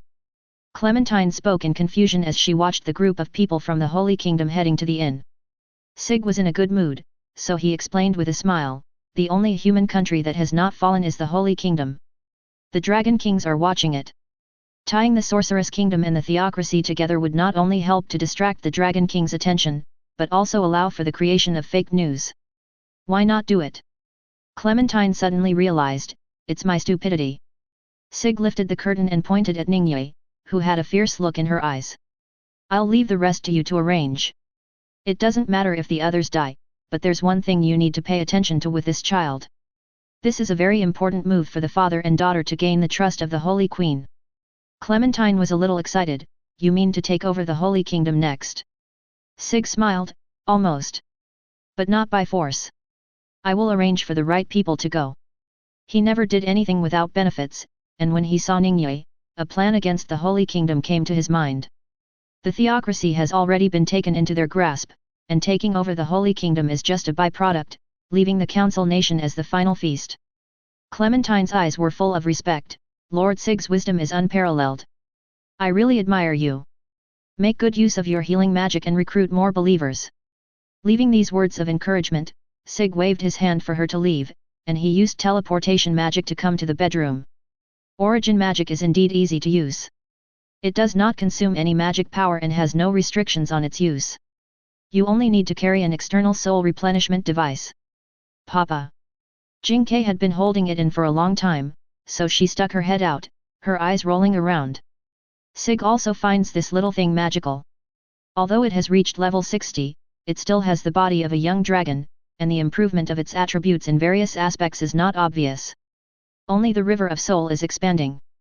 Jing Ke himself is a product of a bug, so it is normal to have such limitations. His copying ability is really abnormal. Darling, what are you doing? Are you happy being a hero? When the desperate sound came, she sat on the window eaves, swinging her white feet leisurely, with an inexplicable smile on her face. Auntie, what do you want to do? Sig suddenly felt a little cold. Although it seemed a bit ambiguous, he really had no other thoughts about Ningyi. After all, in the original work, she was Ainz's second daughter, which was the same reason why he would not do anything to Pandora. It felt too immoral. However, he didn't expect that Cui Sijiming would care so much. He felt that she was more like a kitten and was very clingy. Cui Sijiming obviously didn't care about that anymore, and took this opportunity to attack directly. Darling, you have to compensate me. Sig was very helpless and lay down, letting her vent. Why were all his harem carnivorous women? Another sleepless night. Chapter 163. Yaegland Council. Platinum, you need to give me an explanation.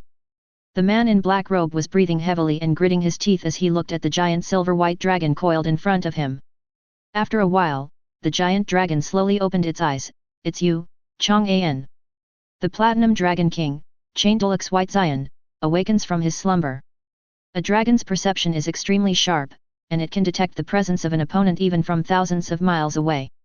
The Platinum Dragon King had obviously known and sensed the presence of the Dark Dragon King and had been waiting for him long ago, and his tone sounded like a normal greeting. To be honest, it feels a little weird talking to your clone. The true form of the Dark Dragon King is a giant black dragon that looks like obsidian, with slightly smaller wings and a pair of scarlet eyes. Because he stayed in underground caves for many years, his eyesight has deteriorated a little, but his perception ability is still better than that of the Platinum Dragon King. When you came to see me, you were wearing armor, too. Stop talking nonsense now. Because he felt that he had been deceived, Chang'an Dragon King spoke with some sarcasm. The Platinum Dragon King was not angry, and said jokingly without changing his expression, you always hide in the underground cave. It is difficult for me to see you even if I want to. I can only send out armor to look for you. Regarding this point, Chang'an Dragon King did not refute it because it was the fact. The last time he revealed his true form was 300 years ago. That day, the Dark Dragon King was conducting research on the origin of magic as usual, when a stranger suddenly descended over his territory. After sensing the foul aura, he appeared without hesitation and released the origin magic. Under continuous attacks, the opponent's resurrection times were exhausted, and he was finally killed completely. This body is made from the filthy body. It retains its basic attributes, but it cannot use the skills it had in its lifetime. The Dark Dragon King uses the original magic to give the corpse a part of the soul, so that it can be controlled at will like a clone, which is very convenient to use. You asked me to go and get the information, but you are hiding here. Don't say those sarcastic words. The Platinum Dragon King looked towards a sword, his dragon eyes flashing with a dark light. The shape of the sword is not suitable for slashing, but the blade is very sharp. However, it is certain that it cannot be created with modern magic. This sword is one of the 8 weapons left behind by the 8 Desire Kings, and it is also the reason why he cannot leave here. Since you've already made the trip, tell me the information you've gathered in the church. This is what we agreed upon at the beginning. Chang'an Dragon King snorted coldly, but his expression became serious. He recounted in detail what he had seen in the church kingdom. That's the way it is. At least on the surface, the theocracy and the filth have joined forces. I have no clue as to the demon emperor Jaldabaoth.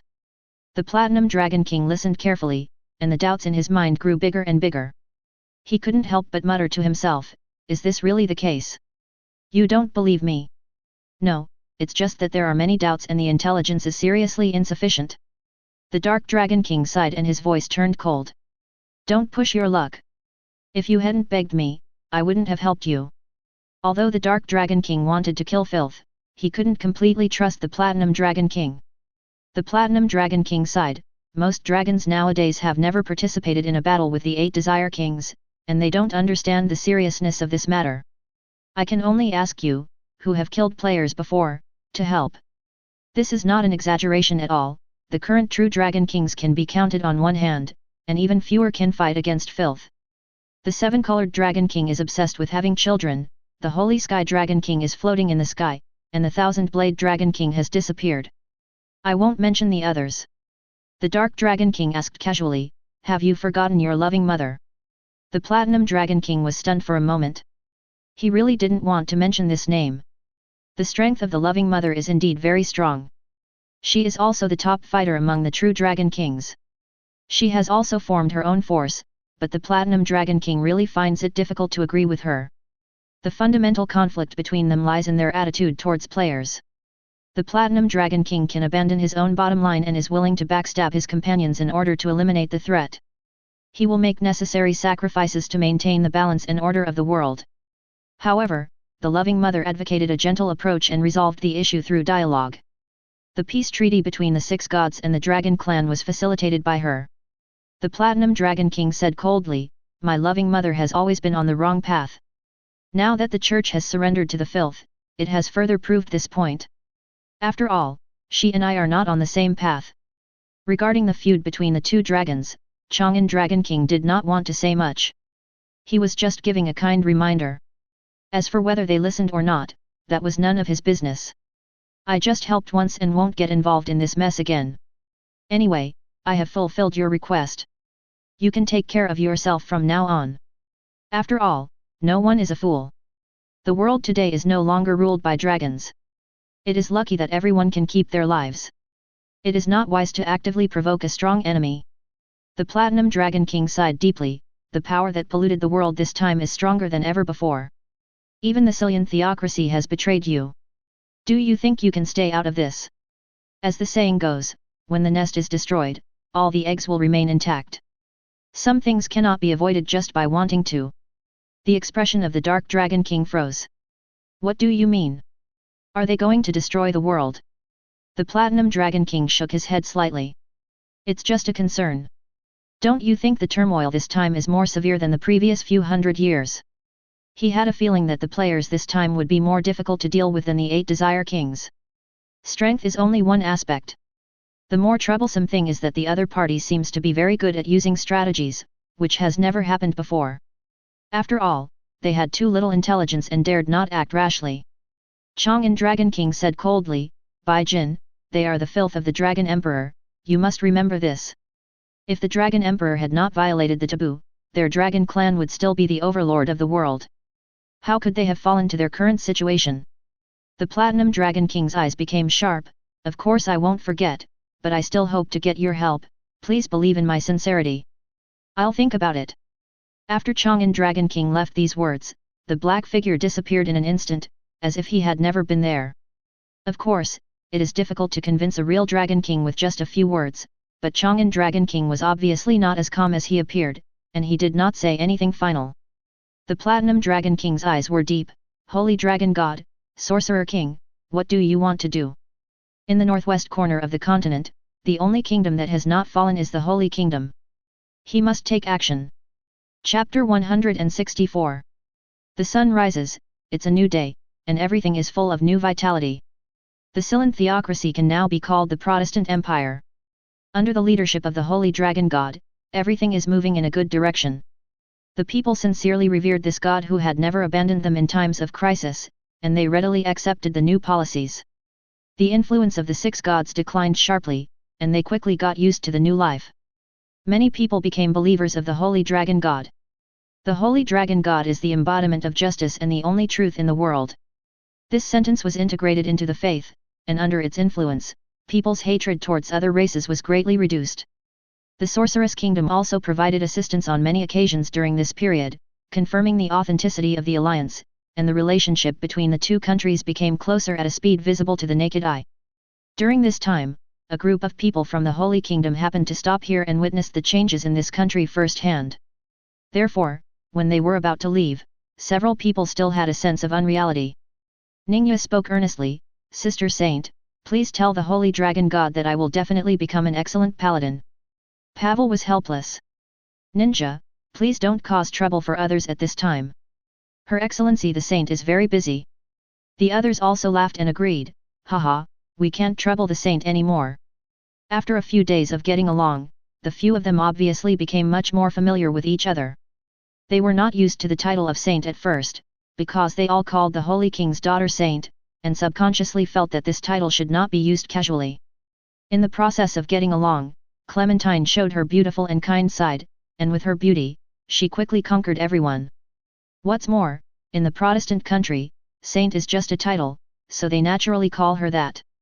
Clementine pursed her lips and smiled, okay, I'll pass on the message, everyone has a safe trip.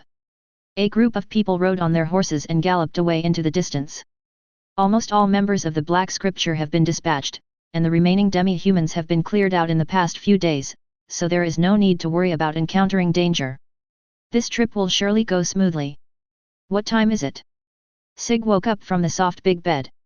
He had to deal with official business during the day and feed Juisajiming at night. He was so busy that he overslept as expected. He had been wearing the maintenance ring and wanted to take a short rest last night, but who would have thought that he would lose consciousness right after taking it off? He rubbed his head, sat up, and saw the empty seat next to him. Yeah, you finally woke up. A desperate sound came from the window. Sig looked up and saw a sly smiling face. Darling, the people from the Holy Kingdom have been gone for a while, and the girl you saved has also left. Juisajiming smiled evilly, obviously doing it on purpose, as she had clearly woken up a long time ago but didn't call him. Only then did Sig understand why Juisajiming had been wanting it last night. It turned out that he had this evil idea. It's okay, as long as you are happy. Juisajiming blinked her eyes. Sig's words were so sincere that it made her feel helpless. Aren't you angry? Sig raised his hand and pinched the soft flesh on Juisajiming's waist. It's too early for you to squeeze me dry. Juisajiming's face suddenly turned red. Firstly, he was embarrassed because his little thoughts were exposed, and secondly, he was shy. The peaceful daily life could make people so relaxed that she was a little addicted to it. Sometimes she also thought, it would be nice if they had a child. Sig smiled and leaned closer, biting the small earlobe. So you have been angry with me for so many days, have you forgiven me now? The warm breath sprayed on my ears, making my heart itchy. But she suddenly realized the meaning of these words and pushed Sig away. I did agree to be with you, but I will never forgive you. The superficial harmony is like an illusory bubble, and betrayal is always a thorn between the two people. Of course, this is said to Juisajiming, but Sig obviously doesn't care so much. He just wants to deceive the feelings of the pure girl. It doesn't matter whether he forgives or not, he just wants to see Juisajiming's awkward face. An acquaintance will come today. You will be very happy to see him. I will go out occasionally in the future. You can have a good chat with him, but don't cheat on him. I don't get horny easily. Juisajiming quickly put on his clothes, pushed the door and left. Because her attention was focused on Sig, she didn't notice the extra maid in the room. Sig shook his head helplessly. Nabe, when did you come again? The black-haired maid raised her head and saw Nabe's pretty face. A blush appeared on her fair cheeks, and she said at a loss, Master Sig, I didn't mean to spy on you and your concubine being intimate. Seeing Nabe like this, Sig was not embarrassed at all. It was rare to see such a bad character from him. You've come just in time, help me change my clothes. Yes. Nabai quickly came over and started doing her job. Combat maids are also maids, and they are not bad at daily affairs. You rushed here in such a hurry, is there something wrong with the Sorceress Kingdom? Nabe's eyes wandered. Nothing happened. We just have something to discuss. Master Ainz couldn't contact you using the message, so he sent me to check on you. Yes, I understand. After fastening the last button, Sig turned into the well-dressed holy dragon god again, and finally looked a bit like a charlatan. Nabe couldn't help but be stunned, and swallowed because of nervousness. Sig raised his hand and flicked Nabe's forehead, don't be distracted, get ready to go. I'm sorry, Master Sig. Nabe covered her forehead and apologized listlessly. Sig ignored her and called out to Jingke who was outside the door. An unidentified creature pushed the door open with its head and rushed over at high speed, leaving only a trail of afterimage. The young dragon standing on his shoulder raised his head with all his strength, as if he was listening to a lecture. Papa. Sig instructed skillfully, prepare your soul energy, I want to use world teleport. Well. At the moment when the magic was about to be completed, Sig grabbed Nabe's shoulder, and the two people and the dragon disappeared on the spot. The Magic Kingdom. At his desk, Ainz was pounding on it. Demiurge and Albedo sat opposite each other, but remained silent. Only when the door was pushed open did the deadlock in the room break and all three of them stood up. Nabai was leading the way, holding Jinke in her arms. After Sig entered the house, he immediately smiled and explained, sorry, I didn't receive the message. Ainz was about to complain, but when he saw Sig's shining smile, the thought disappeared. Strange, why does it look more elegant? Lord Sig, you are shining again. Albedo had a nympho smile on her face, the wings around her waist fluttered unconsciously, and her hands were folded across her chest and trembling slightly. Sig held out his hand, come here, Albedo. Albedo immediately understood and put her hand on him, Sir Sig, I'm sorry. Cough cough cough. Ainz really couldn't help it anymore. He didn't even bother to avoid people. He should pay attention to the impact. Sig sighed slightly. The president was really old-fashioned. He couldn't even hold hands. It was good enough that he didn't kiss her on the spot. However, he still let go obediently. After all, he was still a competent guild member. How could he disobey the president's order? Ainz breathed a sigh of relief. Then let Demiurge explain. I also want to hear what your plan is. Demiurge bent down slightly, the corners of his mouth raised. The name of the plan is Dragon Hunt, but before that, please follow me to meet a key person. Chapter 165. The 6th floor of Nazarick. As soon as the group was teleported there, the smell of grass and soil hit them in the air, which was the unique scent of the forest. Looking up, you can see that vast dense forests occupy most of the area, with only a small part being plains. The circular arena stood there alone, somewhat out of place with the surrounding environment. This is the largest area of the Great Tomb of Nazarick, and there are villages where immigrants live, and lizardmen also live here. Even fields have been opened up for planting and cultivating rare plants. The guardians of this place are Aura and Mare, but they are both busy dealing with the forest elves, so no one came to greet them. Please follow me, both of you. Demiurge acted as the guide. He walked in front and moved skillfully through the forest. Albedo fell behind.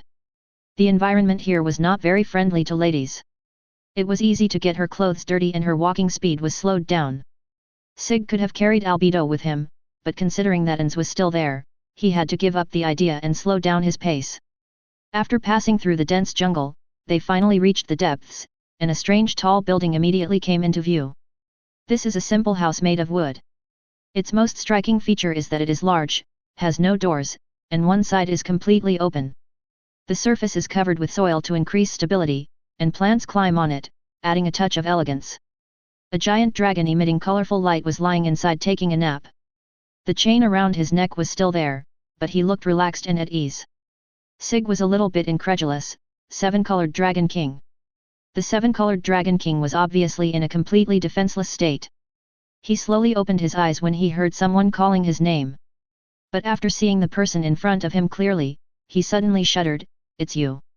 Albedo frowned and immediately sneered, "Don't be rude to the Supreme Being." The 7-colored Dragon King hurriedly lowered his head, bent his front legs and knelt down, almost crawling on the ground, showing a gesture of complete submission. "Please forgive me, Supreme Lord." It was hard for Sig to imagine that he actually saw a flattering expression on a dragon's face. Is this still the true Dragon King who was high and mighty? I don't know if it's an illusion, but I feel that the eyes of the 7-colored Dragon King have become clear. Ainz was actually quite surprised, but he had never seen the 7-colored Dragon King act so arrogantly, so he quickly accepted the fact. He said in a deep voice, "Demiurge, please explain the current situation first." Demiurge explained, "As the two Supreme Beings can see, the 7-colored Dragon King is the key figure." The 7-colored Dragon King nodded, "That's right, please give me a chance to serve you." After saying this, the true Dragon King began to recall his own mental journey. It is well known that the 7-colored Dragon King loves mating. But no one ever understood the significance of what he did, and the other Dragon Kings gave him the title of perverted dragon. For hundreds of years, he had been living alone on a mountain in the central continent, spending his days mating and sleeping. When he was first captured and brought back to Nazarick, the 7-colored Dragon King was very devastated. The purpose of his constant mating is actually to obtain strong offspring to fight against the turmoil that comes every 100 years. This reason may sound like a sophistry, but it is indeed what he really thinks. But the original intention of the seven-colored Dragon King was not to protect the world. A dragon's life is too long. He just wanted to find something to do, and by accident he became like this. Who could have thought that things would turn out like this, with the true Dragon King reduced to a prisoner, subjected to filthy abuse and training, and his original magic also being stolen. The colorful Dragon King once wanted to die, but after meeting Demiurge, his mentality changed. Although the other party is pure evil, they recognize the value of reproduction and continue to capture monsters and demi-humans for mating experiments in order to select excellent offspring. The seven-colored Dragon King thought he would be tortured, but it was obvious that the other party only used him as a stud. This was no different from his previous daily life, and was even more convenient as he didn't have to look for a female beast. However, he was still a little resistant at the beginning, because in the traditional concept, the filth of the Dragon Emperor would destroy the world and he was the common enemy of their dragon clan. However, he was told that Nazarick only wanted to conquer the world and had no interest in destroying it, and this was proven through his observations. Therefore, after considering the power gap between the two sides and his own comfortable situation, the seven-colored Dragon King made a decision that went against his ancestors. This true Dragon King rebelled very smoothly and sold out all his fellow tribesmen. During the recollection, the seven-colored Dragon King also organized his language. Of course, it was a beautified version, but he didn't deliberately hide it. For example, the seven-colored Dragon King did not hide the fact that he liked his current life very much and was not dissatisfied with mating. Everyone was silent for a moment, and Albedo and Nabe both had expressions of disgust on their faces. In order to avoid making the atmosphere too awkward, Ainz praised dryly, as the saying goes, "A man who knows the times is a wise man." Sig covered his face. It was such a waste to use this sentence to describe the seven-colored Dragon King. It should be, "If you don't abandon me, I am willing to be your adoptive father." This dragon does have some backbone, but it really doesn't seem like there's much of it. From just a few words, we can guess that this guy did not give in at first, but when he realized that he was living a more comfortable life than before, he was immediately corrupted. Sig was very skeptical. He thought that all those big principles he said were just misleading and he just wanted to lie down and take advantage of the situation. Of course, all this is based on the premise that the seven-colored Dragon King did not lie. At this time, the seven-colored Dragon King was still lying on the ground, staring and waiting for an accurate answer. Sig coughed lightly, "The President and I can indeed accept your loyalty, but what good will it do for Nazarick?" Jinke had copied all of the seven-colored Dragon King's original magic, and had obtained a lot of information, so the breeding experiment could be carried out even without his consent. If you don't accept loyalty, you can treat it more casually, but if you accept it, you will be restricted. The seven-colored Dragon King's eyes lit up. He seemed to have been waiting for this question for a long time and could hardly wait to ask it. "I am willing to be an undercover agent and obtain information about the true Dragon King for Nazarick." Chapter 166. After the battle with the 8 Desire Kings, there are very few Dragon Kings left, and almost all of them are in hiding. Currently, Nazarick only knows the locations of the Platinum Dragon King and the Everdarkness Dragon King, and has very little information about the other Dragon Kings. Although Nigredo had been monitoring, she was unable to obtain much useful information due to the dragon's powerful perception. At this time, it is obviously necessary to plant an undercover agent. By then, we will not only be able to grasp the whereabouts of the Dragon King, but also know their movements clearly. By taking advantage of the intelligence gap and setting a trap, the threat can be eliminated at the lowest cost. Without Queen Ace's help, Sig would not have been able to quickly take down the theocracy. He was well aware of the importance of undercover agents. "I see, this is indeed a very good idea." Ainz stroked his chin. His cautious nature prevented him from answering right away. He naturally understood the pros and cons, but how could loyalty be guaranteed? If it was someone from another alien world, he might have agreed directly, but the situation of the seven-colored Dragon King was really special. The Dragon Clan and the player's side are mortal enemies, and the surrender of the seven-colored Dragon King is also very suspicious.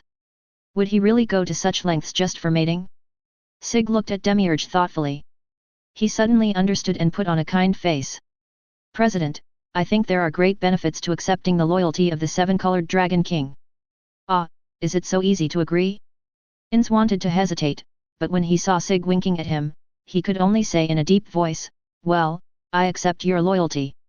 Hold your head up. Thank you very much." The seven-colored Dragon King raised his huge dragon head with mixed feelings. He didn't expect that the person who spoke for him would be him, the man who made him a prisoner. Seven-colored Dragon King, wait quietly for orders. After leaving these words, everyone left the residence of the seven-colored Dragon King and teleport back to the Magic Kingdom. After meeting the so-called important person, Ainz was still confused. He was a little confused about what Demiurge was trying to do. If it was just for this undercover plan, there would be no need to go through so much trouble.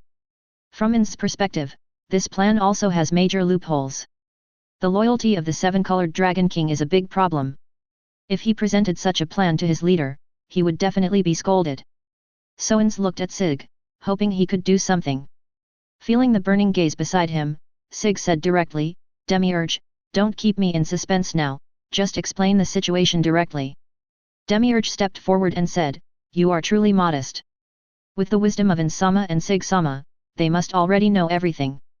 Although Albedo didn't know in advance, she had almost guessed it and looked like she had everything under control. There was no need to guess, it was obvious that he agreed with what Demiurge said. Ainz coughed awkwardly, "Yes, but I still want to hear your thoughts."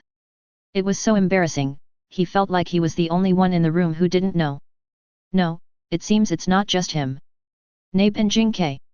The man and the dragon were still confused and had no idea what everyone was talking about. Demiurge nodded and readily agreed, "As you command, Supreme Being. I plan to use the seven-colored Dragon King as bait to lure out all the Dragon Kings." Sig smiled and said, "It turns out to be a bait, not an undercover agent." Just these words made Ainz suddenly enlightened. The so-called undercover was just the idea of the seven-colored Dragon King, and Demiurge never said it. If it's just bait, then loyalty is completely meaningless. Demiurge raised his lips and revealed an evil smile, "When I was conducting the breeding experiment, I deliberately leaked false information. This is double insurance. If the seven-colored Dragon King does not rebel, nothing will happen and he will just be a spy transmitting information. But if they rebel, the Dragon Kings will fall into a trap due to false information and may suffer a catastrophic disaster. In the final analysis, it is enough to use the seven-colored Dragon King as a tool, and that is the mission of the bait." Albedo pursed her lips and smiled, "You are just a dragon, yet you dare to call yourself a king? You are just a foolish frog in a well." The seven-colored Dragon King had lived for hundreds of years and his brain was considered quite useful among the dragons, but he was completely manipulated by the top think tanks of Nazarick. Although Demiurge didn't say it, he must have used many tricks to train the seven-colored Dragon King into that state. Sig really wanted to give Xiaodai a Model Worker Award. He had just finished planning to teach the country and had already made plans for the next step. However, the most important point of this plan is how to reasonably join the true Dragon King's camp. You know, the seven-colored Dragon King has always been a loner and he is not a proactive person. Of course, Demiurge had already planned for this. "I plan to spread the information about the seven-colored Dragon King first, but the location where he will appear has not yet been determined. The reason why we haven't decided yet is not because we can't think of where to go, but because there are too many places to choose from and we need to discuss it further." Albedo suggested, "How about the Angelicia Mountains? The Dwarven Kingdom in the mountains seems to have mastered rune technology. We can take this opportunity to explore." Ainz had an idea. He had wanted to send someone there in the first place, and this was exactly what he wanted. "Well, Sig, what's your opinion?" Sig nodded, "I agree. We can also send King Qiangwei to investigate the surrounding area and let Ibarua pass the news to the Platinum Dragon King." Ainz finally understood why Sig insisted on keeping Blue Rose. He originally thought it was because of her beauty, but it turned out that he was just using her as a tool. I can only say that he is worthy of being called the hero. No girl can escape from his clutches. But Ainz also remembered one thing. During the Yggdrasil period, Sig was very popular with girls. On the one hand, it was because of his handsome face, which made him stand out among the many strange-looking alien species. He himself also had a handsome appearance in real life. On the other hand, it is because of her personality. She is gentle, kind, and caring. Yamaiko's younger sister Mingmei confessed her love to Sig, but Sig rejected her on the grounds that she was too young. The original words were, "I don't date girls who are high school age." Only then did Ainz realize that Sig was really popular with women and even had a harem in the other world. I am so envious. President, what are you thinking about? Sig looked at Ainz in confusion. There were only 2 people left in the room, so he didn't have to worry about anything. Ainz felt embarrassed as if he had been caught. Ahem, it's nothing. I was just wondering how you knew the plan. Sig spread his hands and said, I simply believed in Xiaodai. His plan must not be that simple, so I pretended to understand it very well. Ah, no, I surrender to you. Chapter 167. But who should we send to explore the Angelicia Mountains? Sig slumped on the sofa like slime, vividly interpreting Wolong's expression pack, looking completely exhausted. Inside imperceptibly. He was hesitant because he hadn't decided on a candidate. There aren't so many coincidences in this world. Albedo must have guessed what he was thinking, so she took the initiative to bring it up. The figures of the Guardians appeared in my mind one by one. Victim and Gao Kangda were ruled out first, and Shaltir was obviously not a good candidate either. Of the remaining few, Albedo was tied up, Sebastian was enjoying his vacation with Swear and Aura, and Mare were out training. Sig raised his hand, no Xiaodai, I have something else for him to do. Ainz choked for a moment, then said helplessly, Sig-san, what are you going to do again? Sig did not hide it and smiled as he explained the reason. I thought about it carefully and decided that I couldn't just leave the Holy Kingdom alone, so I wanted to speed up the process. The Holy Kingdom itself is already divided and conflicted. If the situation is further fueled, it will surely soon become chaotic. This should be an easy task for Xiao Di, as he has been planning how to occupy the Holy Kingdom for a long time, so it would be most appropriate to leave it to him. Just play it casually and don't go overboard. In simple terms, kill fewer people. After all, the Holy Maiden Sword and the like are still too anti-human. Inside, you really are becoming more and more like a conspirator. My heart and my actions are as clear as a mirror, and everything I do is just. Sig chuckled, to put it in human terms, everything is for Nazarick. Let's get back to the topic. This interruption gave Ainz an idea. I almost forgot about Cocytus. He's steady and should be able to do the job. Sig thought about it for a moment and then agreed to the idea. Then send Cocytus. Besides, you wanted to see if the NPCs would grow before, so this is a good opportunity to verify it. Cocytus is not particularly smart, but he is not stupid either. He will not mess things up. Ainz naturally agreed with this view, that's true. After all, the Dwarf Kingdom is not so important that he must go there in person. It is also a good place for Cocytus to train. Maybe he can get some unexpected gains. It has been confirmed that the biggest enemy of Nazarick is the Dragon Clan, and there are currently no active players. Ainz's ideas became much bolder. He was no longer so cautious. He would send people out when necessary without any hesitation. He had studied the weapons that had come out of the Dwarven Kingdom, and they did have runes printed on them, but their grade and quality were very average. Cocytus also has a blacksmithing profession, but the level is not very high, so he only does it as a private hobby. Even so, the weapons made by the dwarves are not as good as Cocytus's casual work, and this is an unchangeable fact. But the advantage of the dwarves is that they are the only ones who can forge weapons with runes, and since there are so many of them, they can forge them as quickly as an assembly line. Ainz wanted to explore the Dwarf Kingdom because of these 2 points. He wanted to mass-produce rune weapons. Whether it is to enhance combat power or to sell it, it is a very good choice. Now that I've made the decision, I'll go and do my own thing. After all, I haven't been back for a long time. The situation in the theocracy has stabilized. Quinace and Clementine are very capable and have managed the country in an orderly manner. Sig only needs to be a hands-off manager. After leaving these words, he stood up and prepared to leave. Ainz was no longer surprised by this, but he still kindly reminded her, Albedo summoned Flutter to the Sorceress Kingdom a few days ago. Can you help me find out what she wants to do? There is nothing you can do if your subordinates are smarter than you. Sig stumbled and almost fell down. He said with a dark face, I didn't say I was going to see Albedo. In the other person's eyes, am I so hungry that I can't wait to find a woman the next second? Ainz waved his hand and said meaningfully, it doesn't matter, because you will definitely meet him. Of course, the reason I say this is because there is someone else who is hungry and thirsty. Even though he was mentally prepared, Sig didn't expect to encounter it so soon. It happened almost at the same time. Master Sig, welcome back. As soon as he pushed open the door, Albedo was standing at the door.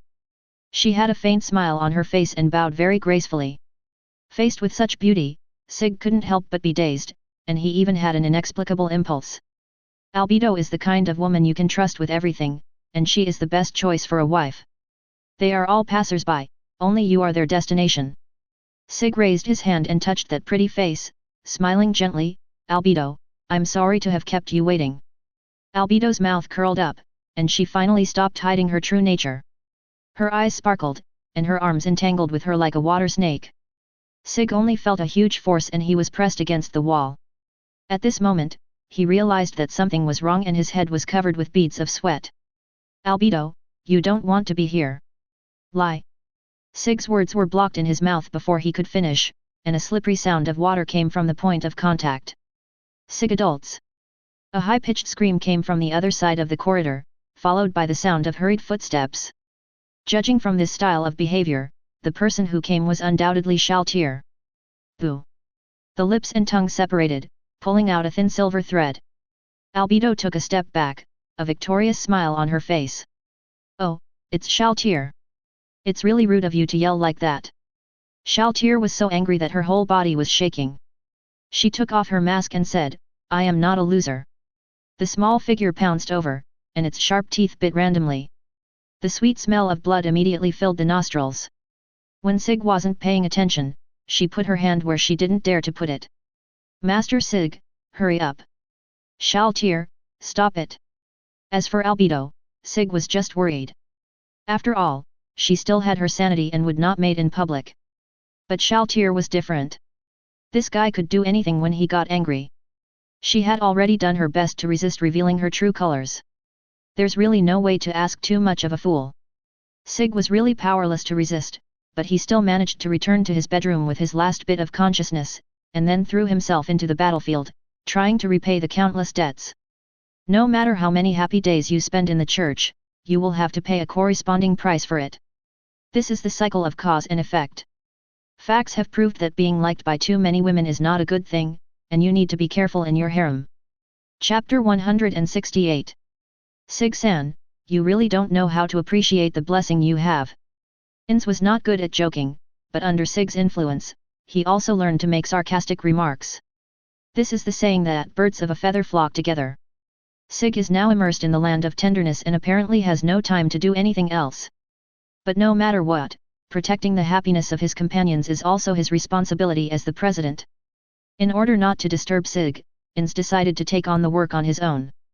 So he used a message to notify Cocytus and Demiurge separately, asking them to come to his office to meet him. Demiurge was easy to deal with. He was still active in the Sorceress Kingdom, and he arrived in front of Ainz within a few minutes after receiving the message. Greetings, Master Ainz. I wonder why you have summoned me to do this. In just a few minutes, countless possibilities flashed through Demiurge's mind.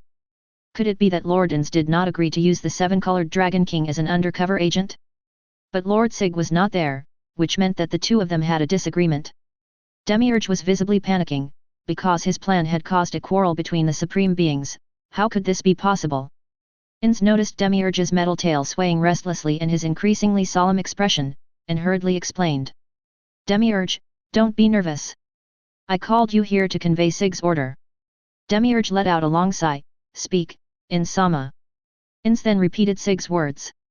In simple terms, he wanted Xiaodai to deal with the Holy Kingdom, but he should use conspiracy methods as much as possible to reduce the killing. This was indeed a very simple task for Demiurge, and he didn't even need to do it himself. All we need to do is use some double phantoms to replace some of the nobles and deliberately stir up conflicts. I believe that the civil war will soon break out in the Holy Kingdom. As you command, I will not let you down. Ainz nodded, and at that moment the portal opened. In the black vortex, a huge light blue insect walked out, a chill blew in the face, and the temperature in the room dropped significantly. Cocytus, who had arrived late, knelt on the ground and said sincerely, Ainz-sama, I am very sorry that I am late. Ainz raised his hand casually, I forgive you. Stand up and talk, Cocytus. Cocytus stood up slowly. His 2.5 meter height was very oppressive. The iceberg ridges on his back and shoulders were abnormally high. His forearms were extremely strong, and his body was covered with sharp ice spikes. The dwarves shouldn't be frightened by this inhuman appearance. Such doubts arose in Ainz's mind, but he soon stopped thinking about it. After all, there were more than one country that had surrendered to the Sorceress Kingdom, so the Dwarf Kingdom would certainly not be a problem. He decided to trust Cocytus. Cocytus, I am sending you to the Ainz Mountains to explore the Dwarven Kingdom. Be prepared.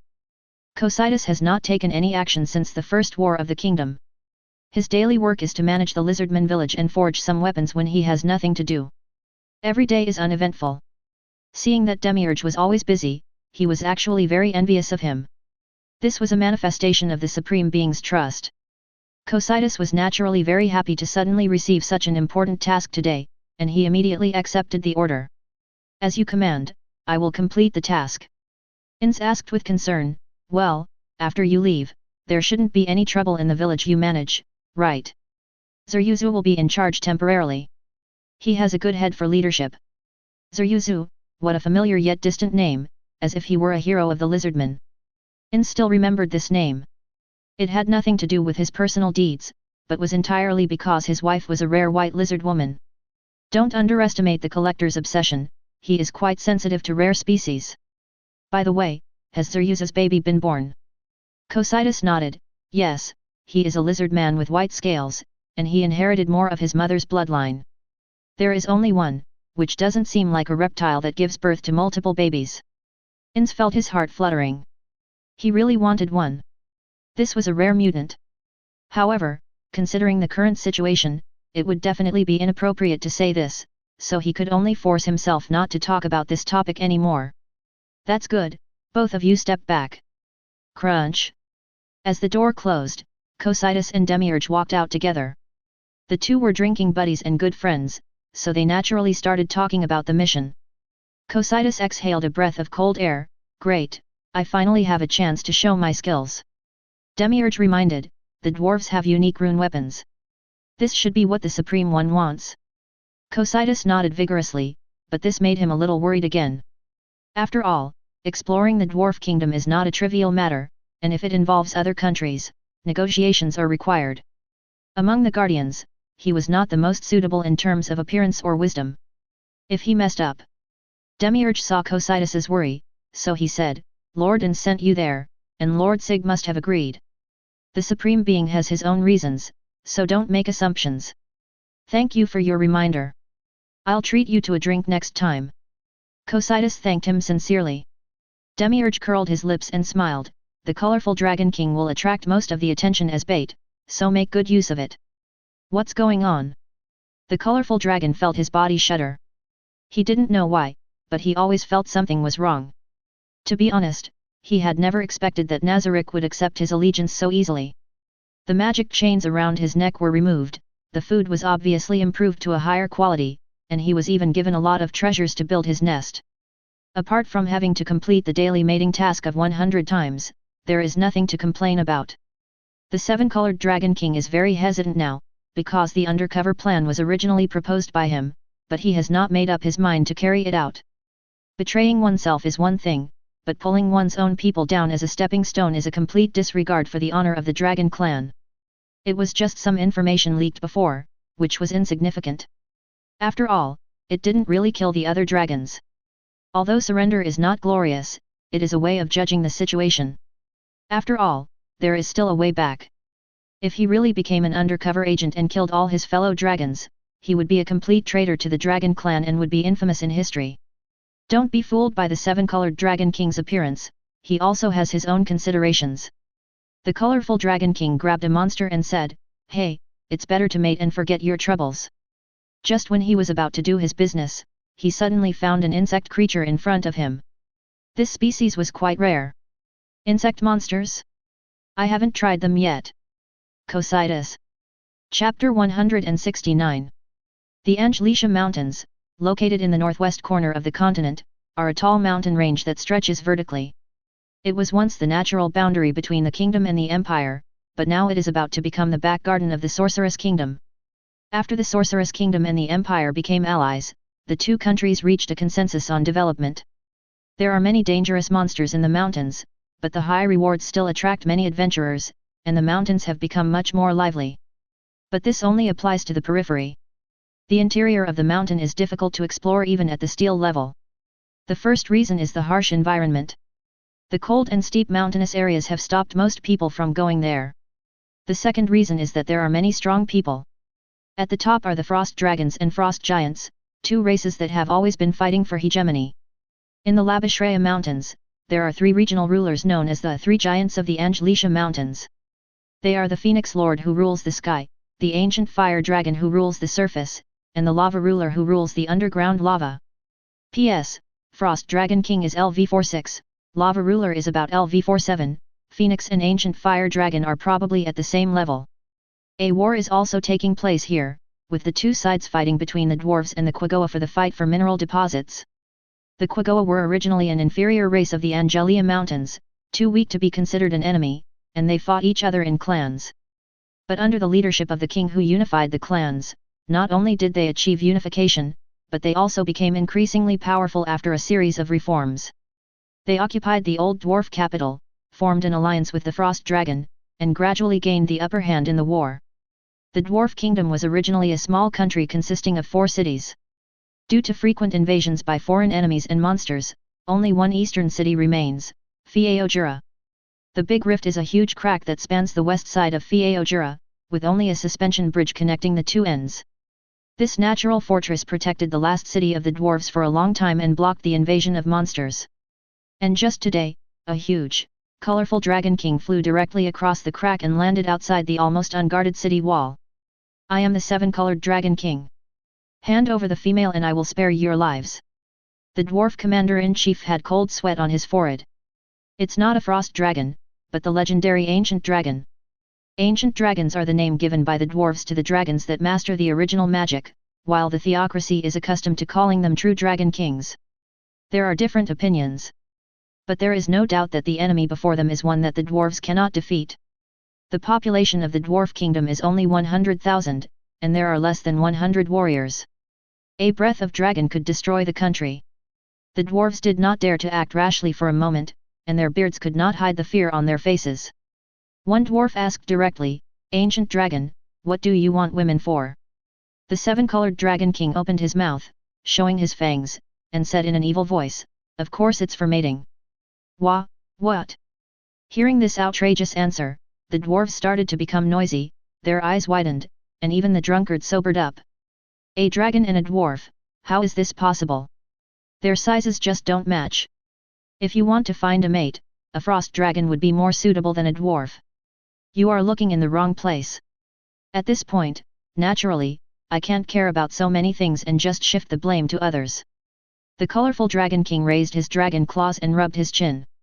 Frost dragon? That's a good idea, but I want to try every race. After all, it's not easy to meet the dwarves. The dwarves all looked extremely frightened, and their brains were almost shutting down. The 7-colored Dragon King curled up the corner of his mouth secretly. He thought that this mission was difficult, but he didn't expect that he would scare them after just a few words. What a group of timid guys. But I still prefer the Frost Dragon. I will come again later. Remember to prepare enough females. When the 7-colored Dragon King saw that his goal had been achieved, he spread his wings and flew away, leaving behind only these words that sounded like they came from hell. It's over. It's all over. The dwarves fell into complete confusion. Although they were all men, none of them had a wife and daughter. Considering how perverted this Dragon King is, his mother won't even let him go for the rest of his life. So when Cocytus appeared, not only was the drawbridge unmanned, there were few dwarves on the city walls because they had all gone to say goodbye to their families. Being targeted by the powerful true Dragon King, the dwarf obviously gave up on himself. Only one older dwarf spoke tremblingly, "Ahem, what are you doing here, an insect monster?" Cocytus' voice was cold, yet filled with an inexplicable sense of majesty. "I am Cocytus, an envoy from the Sorceress Kingdom, and I have come to conclude a treaty of friendship with the Dwarven Kingdom." Confusion appeared on the faces of several dwarves, they seemed to have never heard of the Sorceress Kingdom. "Master Cocytus, let me negotiate." A lizard man walked out from behind Cocytus. One of his arms was particularly thick and looked very conspicuous. "I am Zenburagugu. Lord Cocytus, the ruler of the lizardmen and the ruler of the lake, has come on behalf of the Sorceress Kingdom and wishes to communicate with your country. Also, are you guys having any trouble? We might be able to help. A dwarf in a brown cloak came forward and said, well, it's the lizard man with thick arms. I've heard of him. Zenber traveled to the city of the dwarves and lived there for a while. Because it was the first time that the lizardmen were seen, many dwarves had heard of him even if they had never seen him. A few dwarves chattered together, thinking that now that things had come to this point, perhaps the magic kingdom could really provide help. The door is not closed. You can go into the city first. Zenburu, you did a good job. Cocytus' tone was full of appreciation. Bringing the lizardman along was the right choice, and letting the seven-colored Dragon King act as the bad guy also had a pretty good effect. If you are not good at it, then you should be good at using people or seeking help from external forces. This was the truth that the Supreme One wanted to tell him, and he seemed to have understood it. Zenburu swung his tail, Master Cocytus, we can't relax yet. The dwarves are very vigilant. They only care about drinking and forging weapons. Bite. An idea suddenly came to Cocytus' mind.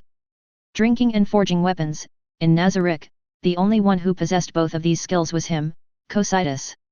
As expected of you, supreme self-respect. I completely understand. When Cocytus was attacking the dwarves, the colorful Dragon King, with his excellent perception ability, also found the location of the Frost Dragon King, the old capital of the Dwarf Kingdom Fiao Burkina. Although I have accepted your loyalty, the undercover mission is too important. To show your loyalty, I will use the Frost Dragon as a token of my loyalty. These were the exact words that the Supreme One had said to him, and the seven-colored Dragon King naturally knew what this meant. Cocytus asked him to scare the dwarf, and he carried out the task seriously because he could not bear to refuse, and definitely not because he was afraid of being beaten. But if you want to gain trust, the Frost Dragon is obviously the highlight.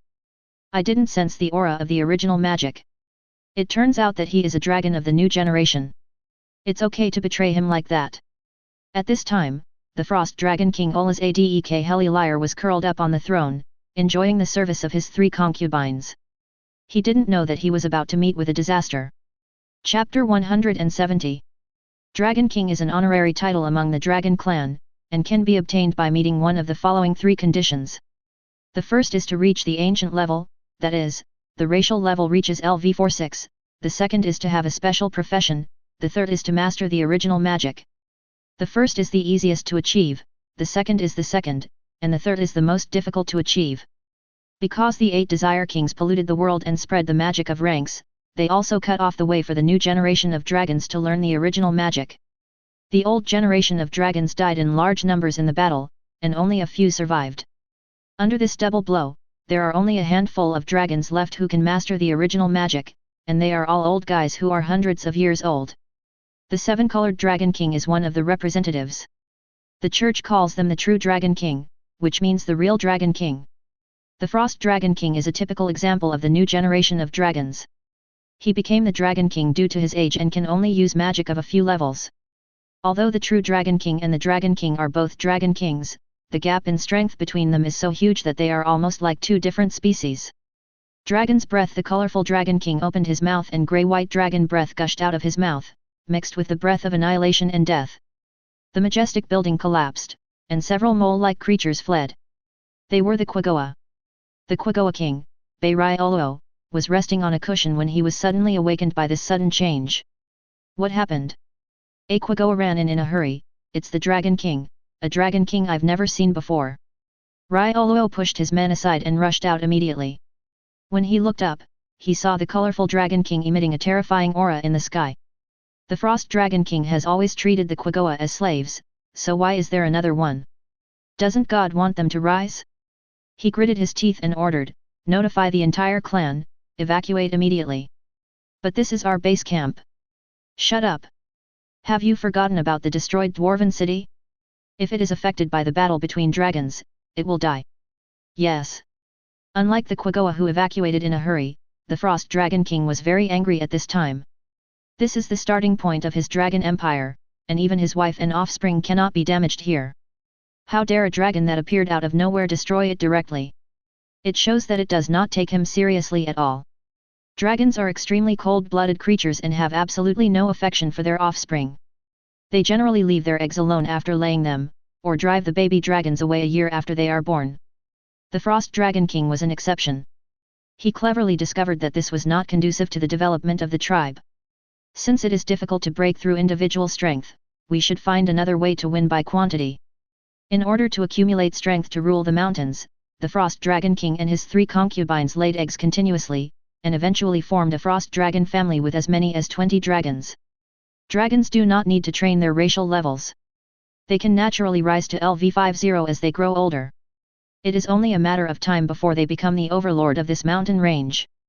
The Frost Dragon King naturally accepted the challenge with full confidence, and the 3 concubines behind him watched from a distance, admiring his heroic figure while also being able to provide support at any time. This is not despicable. When you knock on someone's door, you should be prepared to be attacked by a group of people. I am the king of frost dragons. Strange dragon, I command you to tell me your name immediately. The 7-colored Dragon King was a little embarrassed. It was the first time he met a fellow dragon with such a low IQ. The frost dragon is indeed recognized as the weakest species of dragon, with average strength and intelligence, but it shouldn't be to this extent. He no longer hid his strength, and colorful light shone brightly around him. He directly activated the 7-colored rays of light, and the powerful aura of the original magic dissipated. I am the 7-colored Dragon King, one of the oldest Dragon Kings. Frost Dragon King, surrender or die, your choice. The Frost Dragon King opened his mouth in shock. At this moment, he finally realized that this person was the legendary 7-colored Dragon King. The 7-colored Dragon King is quite famous among the Dragon clan. Although most people complain about his abnormal behavior of mating, no dragon dares to question his strength. Facing such an absolutely powerful person, even though the Frost Dragon King was conceited, he did not dare to speak carelessly. He only asked cautiously, "Do you like my concubines?" The 3 concubines were stunned, their eyes filled with disbelief. The 7-colored Dragon King simply said, "Not interested." He had mated with dragons a long time ago, but the new generation of dragons that were born could only learn rank magic and had no possibility of growth at all. On the contrary, mating with other species can occasionally produce good hybrids, like the one of Dorodilon. The Frost Dragon King gritted his teeth and said, "If you prefer virgins, I still have many daughters." Veins popped out on the 7-colored Dragon King's forehead. Is there something wrong with this guy's brain? What kind of rumors did this stupid dragon believe? Is he such a perverted dragon? The Frost Dragon King gritted his teeth and said, "I am willing to sacrifice myself." The colorful Dragon King slapped the Frost Dragon King away with one claw, "Submit or die." If he didn't want to be branded as slaughtering his own people for the sake of filthiness, he would have started killing people long ago. Dragons don't have much affection for their relatives, let alone their own kind. Surrender. A fat dragon flew out and shouted anxiously, "We surrender." Frost dragons are thinner than normal dragons, almost like snakes. The colorful Dragon King looked at this dragon that didn't look like a frost dragon at all and asked in confusion, "Who are you?" Feelong immediately lowered his head and nodded frantically, "I am Hijamar, the son of the Frost Dragon King." "Respected 7-colored Dragon King, we choose to surrender. You are quite smart, much better than your father." After watching the whole show, Beirai Oluo finally couldn't help but jumped out and knelt down directly towards the colorful Dragon King in the sky. "Master 7-colored Dragon King, we Quagoa also want to surrender. Please accept it." As a subordinate of the Frost Dragon King, the Quagoa will definitely be liquidated if he does not surrender, so he must show his loyalty at this time. The 7-colored Dragon King's face looked as ugly as if he had eaten a fly. He was just trying to complete the task and didn't really want to make Nazarick stronger. But this should be considered as gaining trust, and his efforts are not in vain. Inside the Sorceress Kingdom office, Ainz had already received the message from the 7-colored Dragon King, and he said to the person lying on the sofa with a smile, "The colorful Dragon King is really efficient. He has subdued both the Frost Dragon King and the Quagoa. There is still no news from Cocytus. But now you should tell me why you want him to carry out this mission."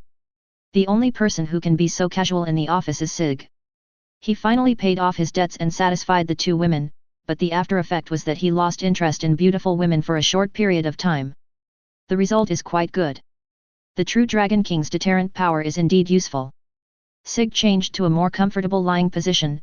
"I let the 7-colored Dragon King deal with the Frost Dragon King just to make him think he was trusted. This is too sinister, ahem, I mean, that's how it is. If loyalty is not absolute, then it is absolutely disloyal. Long's thinking is still too simple. Ainz silently lit a candle for the seven-colored Dragon King, and even as he was busy on the bed, he did not forget to send a message to inform him that it was bad luck for the seven-colored Dragon King to meet Sig. Chapter 171. Lord Ainz, I am Cocytus. The dwarves have agreed to hand over the rune technology. Please come and confirm it. Following the message from the seven-colored Dragon King, Ainz also received a message from Cocytus very quickly, at an incredibly fast speed. It seems that Cocytus has indeed grown a lot, which is really gratifying. Sig, who had rested enough, stretched and sat up. Then we will split up. You go to the Dwarf Kingdom, and I will go to receive the Frost Dragon and the Quaggoa. Finally, we will meet at the old dwarf capital. Ainz immediately nodded in agreement. Well, we should not let the dwarves know about the relationship between the seven-colored Dragon King and Nazarick. The Frost Dragon and the Quaggoa are still controllable, but if there are more insiders, the risk will be too great. What's more, the seven-colored Dragon King also carried out the task of intimidating the dwarves. If the dwarves knew the truth, they would definitely feel that they were fooled, and there would be no peace treaty to talk about. The two hit it off immediately and started to prepare. As a king, he naturally cannot travel alone. Not only will it damage your reputation, but it will also make others look down on you. The dignified and beautiful Albedo is undoubtedly the most suitable candidate, and her status as Prime Minister can also show her importance. The priority of the dwarves is higher than that of the Frost Dragons and the Quaggoa, so Albedo will naturally follow Ainz. Also, because Albedo is busy and cannot stay with the team for a long time, a steady assistant is needed. The best candidate is the eldest sister of the combat maid, Yuri Alpha. Ainz looked at the two beauties standing behind him and felt inexplicably guilty, thinking that he had gone a little too far. Sig-san, you. Sig waved his hand nonchalantly. It's okay, I'll just take Nabe and Lupus Regina with me. These two were his companions during his adventurer days, so he was more comfortable with them, and he wanted to talk to them. After all, there hasn't been a chance to be alone together like that since the trip to the Empire. Ainz had no choice but to agree. Sig always had his own ideas, so there was no need for him to worry so much. Inside Angelica, ripples appeared in the sky, and then three figures appeared. Of course, there is also the young dragon that provides soul power. Flight Sig activated his skill, directly holding the shoulders of the people on both sides and continued flying in the sky. Lord Sig reacted so quickly that he almost fell to pieces. Lupus Regina's tone was a little exaggerated, but there was no fear on her face, and her big eyes were bright and sharp. Sig just smiled. The interior of the mountain range was larger, so there was a certain deviation in the landing point of the teleportation magic. But it doesn't matter, we can get there quickly by using flying magic. A suspicious red cloud rose on Nabe's face, and she whispered back, Lord Sig will not allow such a thing to happen. Lupus Regina seemed to have discovered a new world. Her eyes narrowed slightly and her voice became a little deeper. Sister Nabe, you are not in love with Master Sig, are you? What? Hey! Sig, who was caught in the middle, looked at the two of them helplessly, then moved his hands directly to his waist and successfully heard two pleasant voices. Obviously, both of them can use flying magic, but they didn't even mention it. It seems like they have some ulterior motives. Lupus Regina's brown skin darkened a little, and a dangerous smile appeared on her lips, which she often showed when playing with humans. But what was rising in her heart at this moment was not the desire to commit sadomasochism, but another desire. Lord Sig, I also want to be your woman. It will be fun to play with me. Nabe was furious, her eyes full of disbelief. It was obviously me first. I like Sig-sama too. Two pairs of eyes stared at him. Sig was overwhelmed and thought about the current situation. Anyway, when did you start? When I was with Lord Sig, who was disguised as Eli. Nabe and Lupus Regina gave the same answer, and it looked like neither of them was lying. Then why did you suddenly confess? Nabe pursed her lips and was hesitant to speak. Lupus Regina was more straightforward. Since Lord Sig favors women outside of Nazarick, we all thought you would choose a concubine from among the maids. Albedo and Shaltir were competing for the position of first wife. Both of them were guardians with great strength, so naturally no one dared to intervene. So they set their sights on the position of concubine, just waiting to be included in the harem. Sig was really at a loss for words. I don't plan to take too many concubines. Too many women will be troublesome. Lupus Regina said seriously, so we have to confess quickly and take up the next spot, otherwise the spots will be taken by women from another world. Nabe nodded in agreement and boldly moved her mouth closer. Lord Sig, a kiss of love. Lupus Regina was not to be outdone and directly stuck out her red and tender tongue. Too cunning, I want it too. Faced with the double-sided attack, Sig had no idea where to hide. The two of them were sure that he would not let go. He was really too unscrupulous. Sig lived to this day and only then did he know how three people kiss. It was indeed very strange, but he was in a good mood. He was doomed for having such thoughts. Jing Ke just hid behind and pretended that she knew nothing. He also got used to it after a while. It was just that he had two more stepmothers. Perhaps because it was justified, Nabe and Lupus Regina both leaned into Sig's arms and pressed their bodies against him. Sig coughed, okay, let's do the work first, and we'll deal with the rest later. Although he agreed to their confessions, he currently has no plans to have further communication. After all, there are 7 combat mates in total, which is too many. Once a precedent is set, it will probably lead to fierce competition. Lupus Regina nodded happily, I know. Nabe responded seriously, yes, sir. After all, Sig agreed, and that was enough for them. The old capital of the dwarves Fiao Burkina. The colorful Dragon King looked up at the sky anxiously, and finally saw someone coming. Everyone kneel down. The frost dragons knelt quickly, more than 20 of them crawled down together, making a gesture of complete submission. Led by the clan king Bayrairo, the Quagoa formed a neat square and knelt down in large numbers. Greetings to His Majesty the Holy Dragon King. After Sig fell from the sky, he heard this chorus of shouts and felt quite a sense of accomplishment. This was done by the 7-colored Dragon King following his orders, so if you round it off, it is his achievement. Well done, 7-colored Dragon King. The corner of the 7-colored Dragon King's mouth twitched slightly, but he did not dare to resist this demon, so he simply lowered his head and said, thank you for the compliment, Lord Sig. Well, the leaders of the two races came forward. The Frost Dragon King and the Quagoa King raised their heads at the same time. They were actually very curious about what it was like to tame the Dragon King. An ordinary human being, with 2 women. He doesn't have the strong aura as imagined, nor does he have a strong body. He seems very weak. Doubt appeared in the eyes of the 2 kings, but seeing the respectful look of the 7-colored Dragon King, they did not dare to act rashly. Sig glanced at the Quagoa, then shifted his gaze to the Frost Dragon King. This dragon is barely qualified, maybe I can try that magic. Frost Dragon King, I want to take you in as my follower. Do not even think of resisting. As the words came out, a powerful aura pressed down upon him. The Quagoa King trembled, secretly thanking himself for not doing anything rude. A pool of yellow liquid had already flowed out from under the fat man Chuanglong Hijamar, and he was shaking badly. The Frost Dragon King, who was closest to the scene, was so frightened that he could not speak. He just kept nodding, fearing that he would be misunderstood as disagreeing. Of course he is willing, he is definitely willing. Sig stopped talking nonsense and raised his hand to release a magic circle under the Frost Dragon King, and a strange magical light enveloped it. Family contract achieved. Chapter 172. The Frost Dragon King only felt a chaos in his mind, as if some kind of instruction was implanted in him, making him involuntarily want to do something. So he lay down on his dragon body, stuck out his tongue, and shook his tail rapidly. Master, please give Xiaolong your orders. The mighty Frost Dragon King was actually like a dog, wagging his tail and begging for mercy at the filth of the world. This is a complete disgrace to the Dragon Clan. The 7-colored Dragon King was so angry that his teeth were about to break. Even if he surrendered, he should at least do it in a decent manner.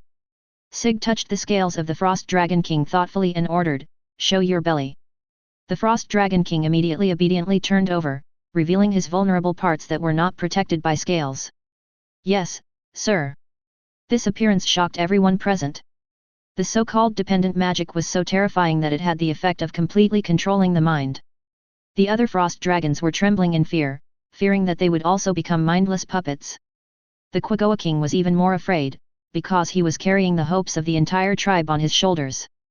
Wisdom was very important to him and must not be taken away from him. But contrary to everyone's expectations, Sig did not continue to use the terrible familiar magic. He simply said, King of the Quagoa, gather all the tribesmen together and wait for unified arrangements.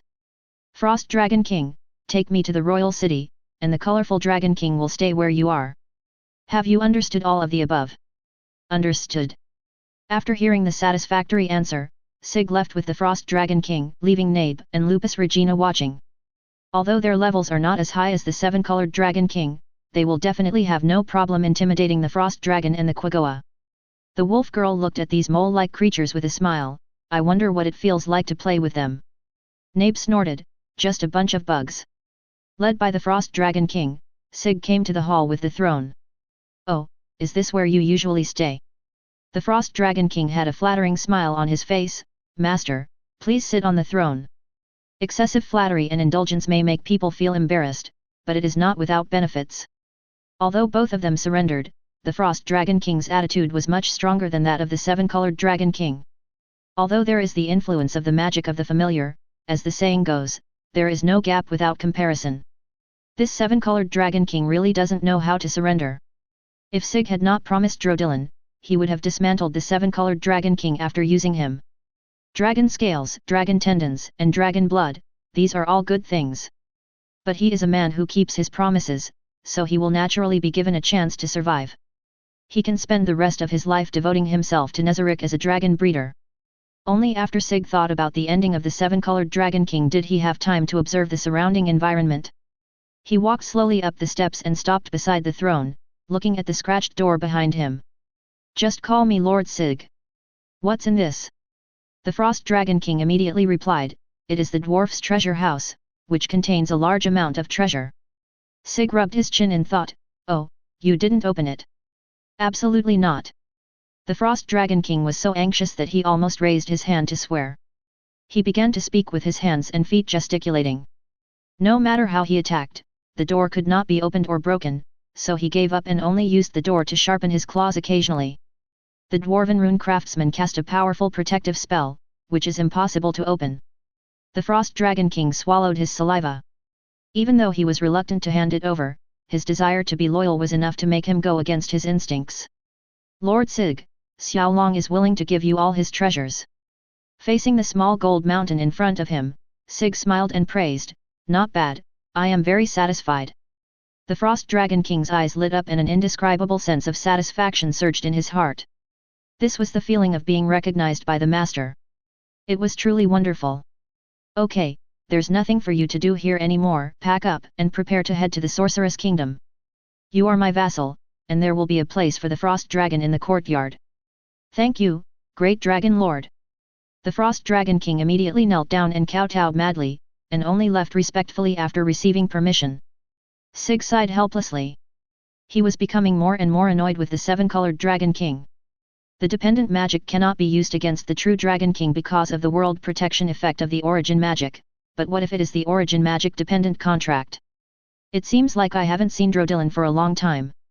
I miss him a little. Father, are you okay? Seeing the Frost Dragon King coming out, the fat dragon Hijamar immediately went to meet him. Da Xiaolong appears to be very concerned about his father, but in fact he is just worried that his father has not taken good care of Sig. After all, the Frost Dragon King has always been arrogant and sometimes a little stupid, so it is really hard to trust him. Of course I'm fine.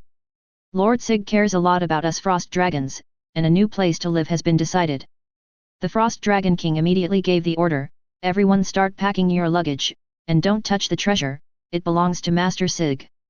The Frost Dragons were a little confused, but they still took action under the pressure of their fathers/husbands. Hegemal was quite shocked. Is this still his father? While things were in full swing here, Ainz had already finished talking with the dwarf and was on his way over here.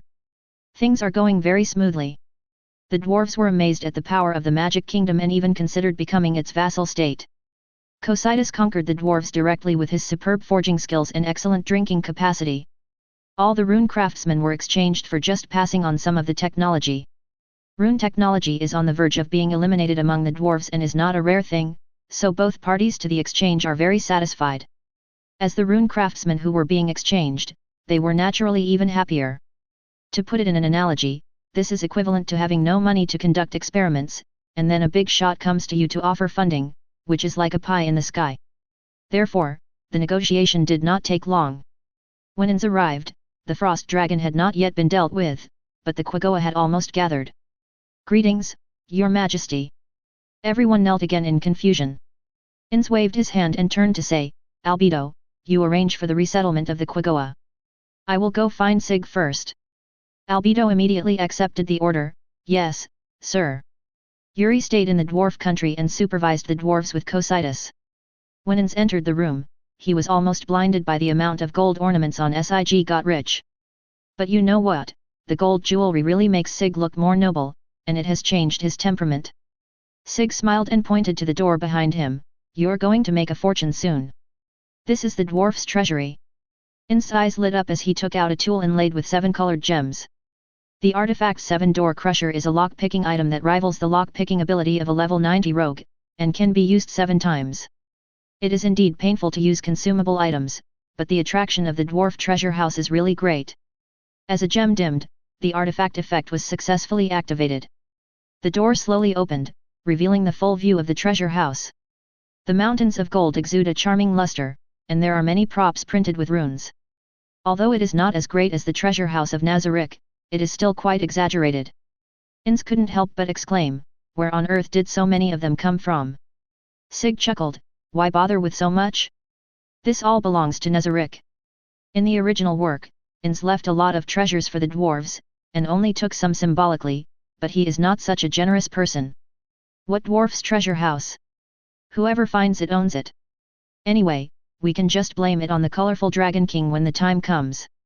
It was he who said he would attack the Frost Dragon, and he said it in front of the dwarves. It is normal for the evil Dragon King to take away all the treasures. Ainz and Sig smiled at each other and moved away. Chapter 173. The portal opened, and thousands of undead slowly walked out and began to carry the treasure in an orderly manner. Sig was amazed. President, your army of the undead has already taken shape. Ainz can create a certain number of undead from corpses every day, and this skill is indeed very convenient. Pandora also helped. Although his creation was a little weaker, it was still within an acceptable range overall. Sig immediately imagined two Ainz working side by side. It seemed quite interesting. The relationship between father and son was surprisingly good. Lord Ainz, Lord Sig, excuse me for interrupting you. A gentle call sounded behind him, and a beautiful woman in a pure white dress walked slowly towards him, with a faint smile on her pretty face, like a goddess descending to earth. Ainz nodded.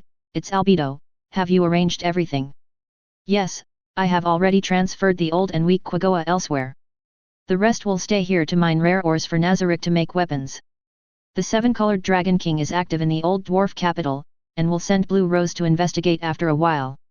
Also, I would like to spread the news that the colorful Dragon King has occupied the old capital, and the Frost Dragons and Quigoa have surrendered to the Sorcerer Kingdom. Sig walked over with a smile and gathered the hair that was covering Albedo's eyes. This way, we can occupy the old capital and transfer all the treasures here. This is a very comprehensive idea. Albedo's face flushed, but her strong mental strength allowed her to maintain her dignity as the chief guardian. This was something Sig had specifically told him privately. He must hold back in front of Ainz, so that he could establish a good image. In the workplace, it is indeed not very serious for a leader to only care about dating his subordinates. But for Ainz, this was just a shift from the light to the dark, which was even more excessive than before. Ahem, let's do this then. Albedo, do you have anything else to report? Albedo subconsciously looked towards Sig, her lips slightly parted, as if she wanted to say something but stopped herself. This is Sig-sama's business. Doesn't Sama also want to hear it? Ainz didn't think too deeply about it and asked nonchalantly, Sig-san, do you mind my being here? Sig waved his hand. It's okay, Albedo, go ahead and talk. Albedo said something surprising. I want to make some arrangements regarding Nabe and Lupus Regina's sleeping arrangements. What, Nabe and Lupus Regina? Due to being too excited, Ainz directly triggered the forced calmness, and the tone of his voice also rose several degrees strangely. Sig covered his face. He really didn't expect it to be this. These two people actually informed Albedo at the first time. It's not needed for now, please leave first. When Albedo was no longer visible, Ainz's eyes, glowing red, shot over. President, calm down and listen to my reasons first. Ainz was like an angry old father, and used his throat-locking skill on Sig. I might as well kill you right now. Ahem, I won't go all the way, I'll just flirt with her for a bit at best. Sig's face flushed red, and he used his hands to pick at the bones that were strangling him. Even though he knew Sig was definitely pretending, Ainz still let him go and sat down on the ground dejectedly. Oh, how am I going to explain this to my friends in the future? Sig sighed and sat down with him. President, do you really think we can meet our companions again? According to the current intelligence, it can be confirmed that only those who carry world-class items and login at the time of server closure can travel here. And you know that the only people online that day were you, me, and Kurohiro. Ainz raised his hand to support his head. He actually felt it vaguely, but he just didn't want to admit it.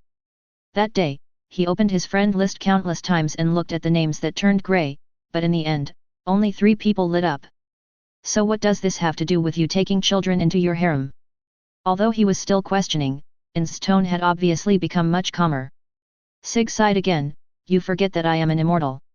I can only live for a few hundred years at most. I really can't bear to refuse their request life? Only then did Ainz realize the problem. He was immortal and had no lifespan limit, but that didn't mean others had the same. In addition to Sig, Aura, Mare, and many NPCs are not immortal.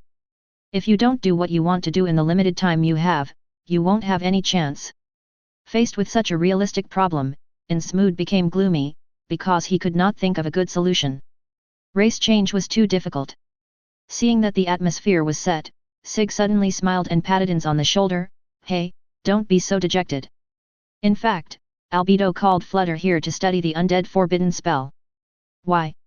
Even in bed, Sig did not forget his business and found out everything he needed to know. If we were to say who is closest to immortality, it would be Furida.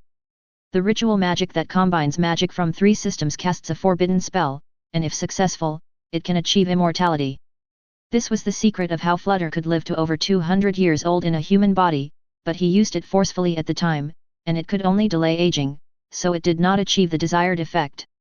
Albedo's goal is to perfect this magic and create a true forbidden spell of immortality.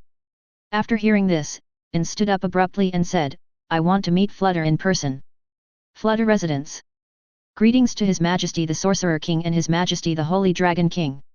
The white-haired old man was flipping through a magic book, but when he saw the person coming, he immediately knelt on the ground and kowtowed wildly, tears streaming down his face with excitement. Ainz looked down at him and asked, Flutter, how is your research going? Flutter replied respectfully, I have encountered some bottlenecks, but I have made some progress. Please give me some more time. Of course, Ainz would rather hear that things were going well, but there was nothing he could do about the reality. Of course he was much better than Flutter in terms of magical proficiency, but learning magic in the game did not require research. It was obvious that Flutter's role was irreplaceable. Well, just tell me what you need, and I'll do my best to satisfy you. Flutter quietly raised his eyes and stared at Ainz, obviously trying to decide what to say. Sig smiled and said, Flutter, don't be so reserved. What we need is success, and dedication is necessary for this. Flutter swallowed and said, I need an assistant. I don't want anything else. Ainz pondered secretly. He was seriously considering who would be the most suitable person. The NPCs from Nazarick would definitely not work, so he could only choose from the magicians from the other world. I have 2 suitable candidates, Swear's sister and worker Ai Shwet. Both of them have good talents in magic. Sig changed the subject, however, this alone is not enough. Let's follow the example of the Empire and establish a magic academy. By gathering the magical power of the whole world, the forbidden spell of immortality can be perfected. After leaving, Ainz was still imagining that scene in his mind. All the people he was familiar with achieved immortality. That was the perfect ending he wanted. Sig sighed a little worriedly, it's better not to hold out too much hope. Maybe I'll die old before my research is realized. No way. Relax, I have a solution. Resurrection magic is generally only used for those who died from injuries. Expiration of lifespan is considered a normal death and cannot be resurrected. P.S. Among the 6 gods, except the god of death, all of them are human, and the 5 of them died because their lifespans ran out. Sig smiled and said, so as long as you are killed before your lifespan runs out, you can use the resurrection magic to revive me after the undead forbidden spell is completed. I'll leave it to you then. Ainz suddenly realized that the consequences of angering an honest person would be serious. Sig, did you do this on purpose from the beginning? Chapter 174. Holy Kingdom, the capital city Hobans. Located in the northern part of the Holy Kingdom, This place is not only a political center but also a religious center. The temple named the Great Temple is located here. Inside the royal city, in a slightly simple palace, a blonde girl was sitting on the throne. She is the current Holy King and the first queen in history, Cocytus. On the left is the leader of the paladins, Remedios Custodio, with a holy sword at her waist and a look of pride between her brows. On the right is the temple's highest priest, head of the priest corps, Quirato Custodio, with a fox-like smile on her face. The three of them are indeed inseparable, and it is very appropriate to call them the three sisters of the Holy Kingdom. Meanwhile, beneath the throne, Pavel Barija was reporting on what he had seen and heard in the theocracy. The rest of the delegation, including Nia, lowered their heads and waited. The investigation report had been submitted long ago, but Her Majesty the Saint Queen insisted on hearing it with her own ears, so she called everyone in the group in for questioning. Pavel had no choice but to repeat himself, and he finished only when his mouth was dry. That is the truth, Your Majesty. Karl felt unsatisfied after listening to this, and her beautiful eyes were full of curiosity. It's really surprising that the Holy Dragon God is also a paladin. Remedios remained as arrogant as ever. She was unwilling to admit that she had made a mistake. She just said stubbornly, perhaps this was a trap set by the other party. Otherwise, how could they have rescued her in such a timely manner? Cocytus glanced at his sister. Although he didn't agree with her in his heart, he didn't stop her from doing so. Karko also had a helpless expression. She knew Remedios' temper best. The more she refuted, the angrier he would get. At this time, keeping silent was the best option. But just because the two of them don't say it doesn't mean others can hold it in. Your Majesty, please allow me to interrupt. Although I know this may be a bit rude, I still want to clarify. Karl looked at the fierce but determined girl, and was surprised for a moment. Then he smiled gently and said, "Please go ahead." Nia smiled and expressed her gratitude to the gentle queen, but it was only a fleeting smile before she turned extremely serious again. "Sir Remedios, you have never met the Holy Dragon God, so don't make such groundless speculations. How dare a mere attendant speak like that?" Just with these words, Remedios's anger was ignited. Her eyes were wide open, and her hands were placed on the holy sword at her waist, preparing to attack. Pavel stood in front of Nia. As one of the 9 colors, his strength was not inferior to that of the other. "Sir Remedios, are you going to use force in front of His Majesty?" "Sister, don't be impulsive." Remedios was reminded of this and took his hand off the hilt, but his expression remained unfriendly. "Don't think you can be arrogant just because you brought back information. I have reason to suspect that you have been turned against by the theocracy." Well, that's the end of it. Things had developed to this point, and Karko had to intervene. She couldn't let Remedios continue talking nonsense. Remedios reluctantly retreated, "I'm so sorry." Then Karko looked at Nia again and asked curiously, "What kind of existence is the Holy Dragon God in your eyes?" Nia puffed out her chest with pride. "He is the most powerful paladin I have ever seen. In terms of appearance, strength, and character, he is fully worthy of being a god." Karko observed Ninja carefully, hoping to catch something from her, but in the end she got nothing. Because there was no impurity in those vicious eyes. Is there such a perfect man in the world?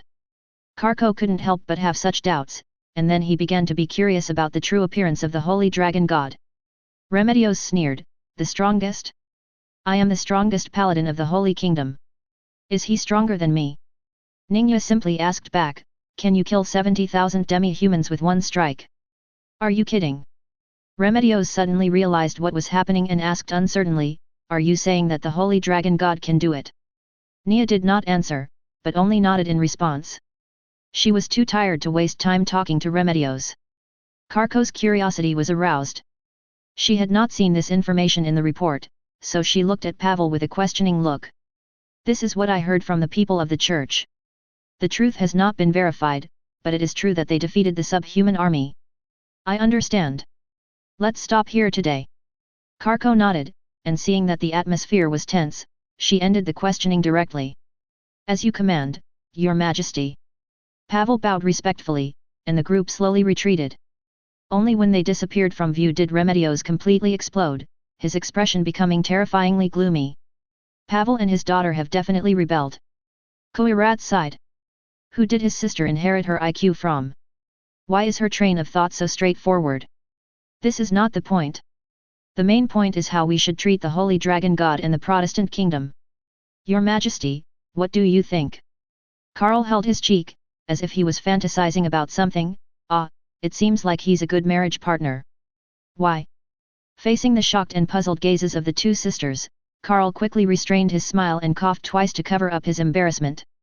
Ahem, what I meant was that he was someone worth noting, and there was absolutely no mention of marriage potential. Hey, you just said it again.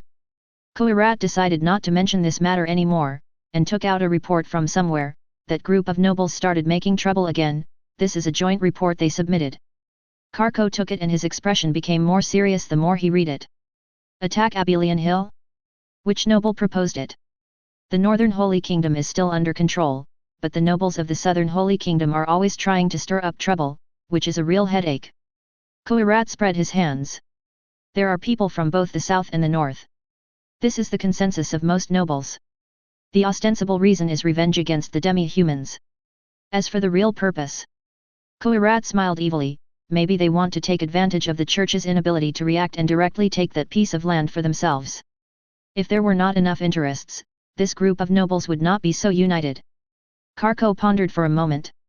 Although this was a bit sinister, she was also a little moved, so she asked, "What do you think?" Koirat and Remedios smiled at each other and said in unison, "Of course we will take it down directly." The three sisters of the Holy Kingdom did not know that they had fallen into a trap and began an intensive recruitment plan. Chapter 175. The Abelian Hills, located in the eastern part of the Northern Holy Kingdom, is a very vast area. This place was originally a gathering place for subhumans.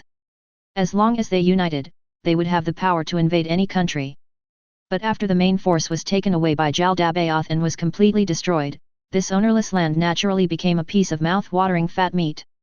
Not only the nobles wanted to get a piece of the pie, the noble Saint Princess apparently couldn't resist the temptation either. If the domestic situation is unstable, a war is urgently needed to divert conflicts. Because of the Holy Kingdom's conscription system that requires every citizen to serve in the army was assembled very quickly. Pavel, the sergeant-in-chief, quickly received the news and immediately prepared for battle. PS soldier levels: training soldier, soldier, senior soldier, squad leader, team leader, sergeant major. But he always felt uneasy about this war, and was in a restless state after returning home. "Dad, what's wrong with you?" Nia noticed that Pavel looked unhappy, and immediately went to meet him. Pavel rubbed Nia's head and forced a smile. "Nothing. I was just thinking about something. My precious daughter doesn't need to worry about adult matters. It is enough for her to grow up safely and live an ordinary life." Ningyo pursed her lips. "Mom was like this today, too. No wonder you two can become husband and wife." "Hey? What happened to your mother?" Bang! While the father and daughter were talking, a woman with a tan skin came out of the kitchen. She has a very well-proportioned figure, with just the right amount of muscle development. Her fingers are covered with a thin layer of calluses, and the signs of training are obvious. "What are you talking about? It's time to eat." Although the woman was wearing an apron, she had a sense of majesty without even being angry. This was the aura of a paladin. "Yes." The three of them sat at the dining table, not knowing where to start with the burnt food, and could only stare at each other. Pavel sighed, "Wife, how about I make another one?" He usually cooks at home, but today, for some reason, his wife actually cooked. "Although this intention is good, I really cannot enjoy it." The woman threw down her spoon in anger. "The Holy Kingdom is finished." Pavel quickly stepped forward to calm his wife down. "What happened?" The woman gritted her teeth and said, "It's still that Holy Knight leader. I'm fed up with her bossing me around." It turned out that Remedios, because he was offended by Ningye, took out his anger on her mother, staging a drama of personal revenge. After hearing this, Ningye became even more angry. How can she be called a paladin? Pavel knew the mad woman's temperament, because no one had ever dared to scold her, so it was not surprising that she would take revenge in anger. But he was fully prepared, and he didn't expect that it was his wife who suffered. Although he was also very angry, he could only comfort his wife and daughter first to avoid making things worse. Even though they are all 9 colors, the gap in their identities is huge and cannot be equalized by just a title. Pavel said earnestly, "The Holy Kingdom is about to launch a war against the demi-humans. I feel a little uneasy. You and Nia should not get involved." When I return, our family will live in seclusion in the countryside and will not have any dealings with the nobles. The woman shook her head. I'm an active paladin. Don't talk nonsense. Ningyu disagreed. I can't let you go to the battlefield alone, Dad. I want to help too. They both said in unison, you are not allowed to go. I hate you guys. Ningyu's face turned red with embarrassment. After saying this, she closed the bedroom door and sulked away. Pavel coaxed the man out for a long time but no one came out, so he put the food at the door and gave him many instructions before leaving. Ningyu hid herself in the quilt and shed tears uncontrollably. Why is it that even though she has proven herself, her parents still don't recognize her? Is it really impossible for her to stand on her own? The atmosphere outside is obviously different from that of this family. Many people seemed very happy when they heard that a war was going to be launched against the subhumans. As for the high-ranking nobles, they were already discussing how to divide the land. Under the guidance of those with ulterior motives, the Holy Kingdom has fallen into a carnival, as if the war had already been won before it was even fought. Haha, human greed is really easy to understand. Demiurge stood on top of a high tower, leisurely admiring the ugliness of human beings, with a unique cunning smile on his face. The goal was achieved just by replacing a few nobles with double phantoms. It is really a low investment and high return. All this is just the beginning, and the Holy Kingdom can no longer escape. Seeing that things were going well, he immediately used message, it's time to report the progress to the Supreme Being. Inside the Abelian Hills, a death army composed of death knights is marching. The Holy Kingdom thought that they were facing weak demi-humans, which was an extremely foolish idea. A maid with golden red hair was supervising on the side, and her camouflage-made outfit blended well with the surrounding environment. It's going on smoothly, going on. Through the telescope, the scene over there is in full view. The purple maggot-like creature shook its body back and forth excitedly, and actually uttered the voice of a young man, "Thank you both your majesties for your support." This strange creature is none other than the blue maggot prince. The blue-skinned, snake-like creature next to him is also a blue maggot, but she is female. Blue maggots are a race with great differences between males and females, and there are very few males. After birth, they become royals and are raised by females to become reproductive machines. The blue maggots originally lived in natural sinkholes in the Abelian Hills. If they had not been forcibly recruited by Jaldabaoth, it would have been difficult to see this race. Ainz was stunned for a moment. Apparently, he had not yet gotten used to the fact that maggots could talk. Sig coughed lightly, "Prince, you can stay in the Sorceress Kingdom. After experiencing the Jaldabaoth rebellion, I'm afraid you were also scared." Prince Blue Maggot bent his body and said, "It is thanks to your country's help that I was able to escape from danger. In fact, it was Demiurge who had left the opportunity to conquer Apollon Hill long ago. Lock up the Blue Maggot Prince, then have the people from the Sorceress Kingdom show up, pretending to be there to rescue them. This way they can easily gain their trust." Ainz also came to his senses, but this aid is not free. "We, the Sorceress Kingdom, hope to take over the hilly region." Prince Blue Maggot was not surprised. He said calmly, "Compared to the Holy Kingdom, I think your country's philosophy is more suitable for us. Being taken over is actually a good thing. The Holy Kingdom openly excludes people of different races, but the Sorceress Kingdom is a race that promotes the co-development of all races, and the demi-humans also worship the powerful. With such a comparison, there is no need to say which side to choose." Sig smiled and said, "Then I'll ask the Blue Maggots to help spread the news. We hope that this takeover will minimize casualties, and it also needs to be quick." Facing the hero who defeated Jaldabaoth, Prince Blue Maggot's body shook violently with excitement. Of course, the evil Holy Kingdom will never succeed.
If you're enjoying the story so far and want to hear the next parts, don't forget to like the video. It really helps the channel grow. And if you'd like me to continue the series, drop a comment below letting me know. Your feedback and support keep these audiobooks going strong. Thanks for listening, and I'll see you in the next one.